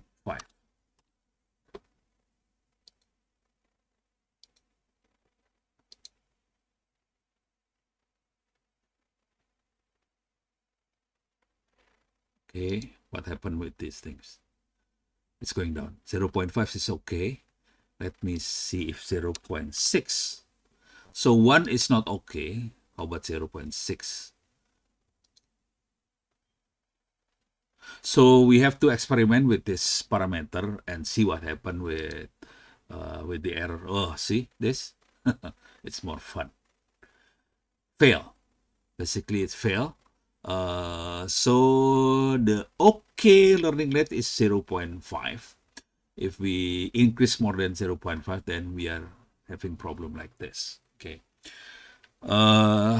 So when we playing around with the model and so on, make sure you play around with the optimizer, the learning, the parameter, and so on. Okay. Then try to plot the error to see what happened. Okay. So this is important because that's how we can understand the limitation of the algorithm. To be honest, most people think that AI is like data science and stuff like this is easy. Actually, it's not easy. We have to play around with this thing. We have to play around with the data. Make sure the data is clean enough, no bias, and so on. So it's part of this thing. So in this in this source code, the objective is the metric is the error. Okay, that's it. Okay, let me see if there is any questions. Whoa, a lot of question, eh? The exam. I have questions. What is the deadline of the exam on? There is no deadline for the exam. So this is question from Putri. No deadline. The only deadline is you can do the exam as many times as you like. At the end of the semester, I will submit I will post your grade to all of you. Hopefully every week. I forgot what this week. Maybe tomorrow I will post the grades.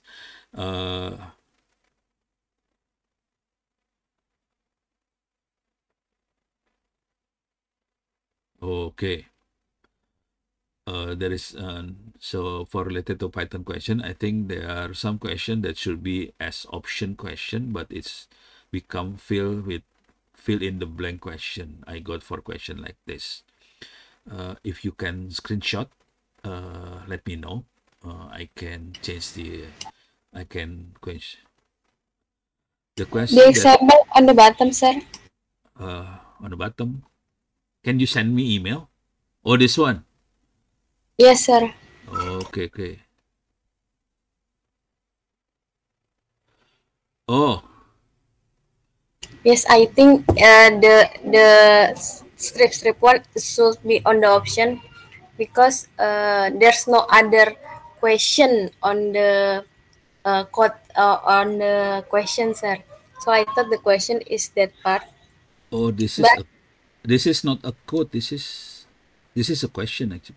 Oh. Yes, and the five option below, it should be as option like a radio button, but it's not say as that, but as the filling the blank, Yeah. Maybe. and the answer become random, sir. I don't know.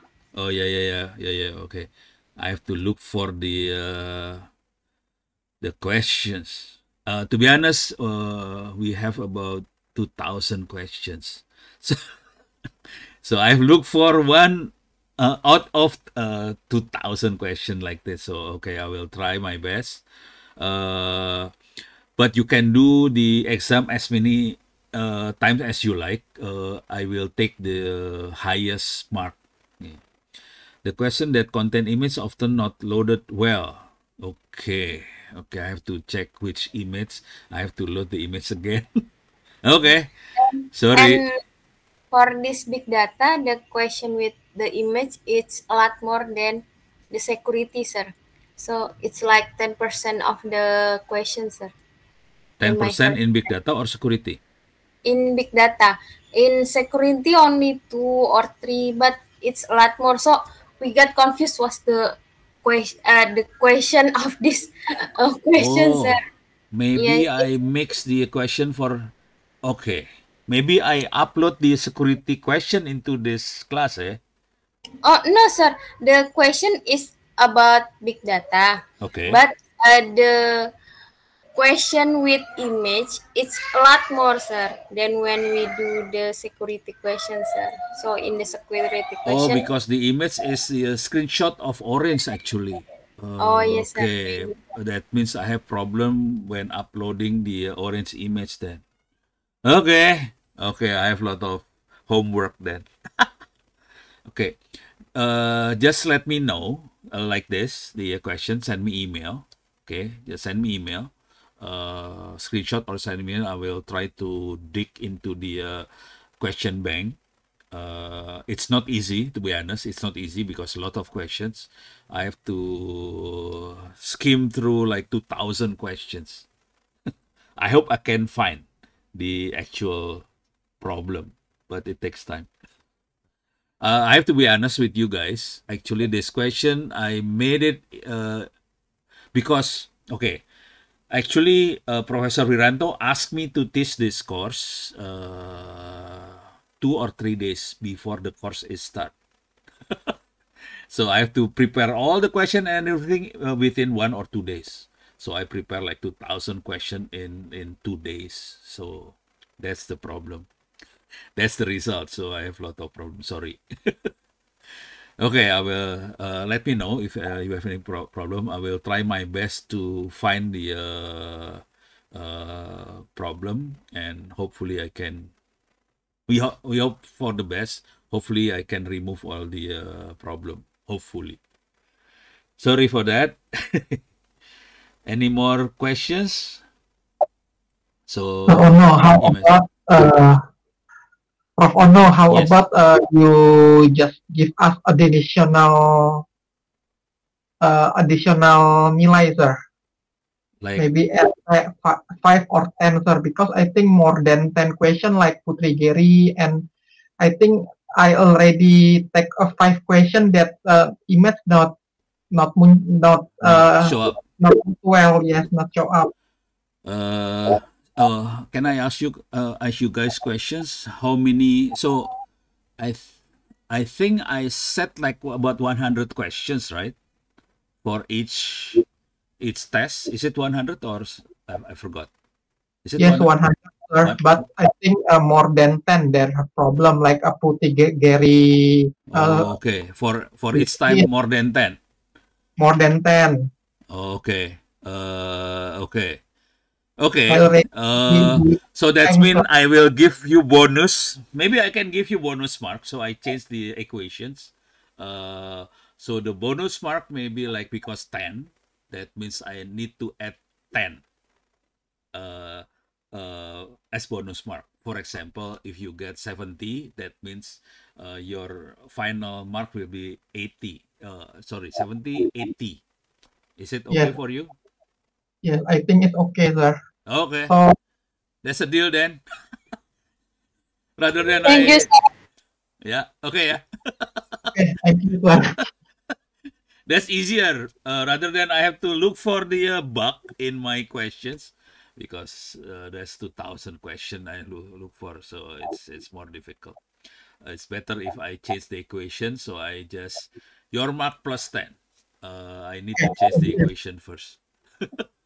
Okay, okay, that's a deal. Okay, thank you. So we will meet again next week, same time. Hopefully, all of you have done your quiz. So, and then the mark will be combined with Professor Wiranto quiz. So my mark may be half of the mark. The other half will be from Professor Wiranto. Okay. Thank you. See you next week then. Thank you very much. Thank you very much, sir.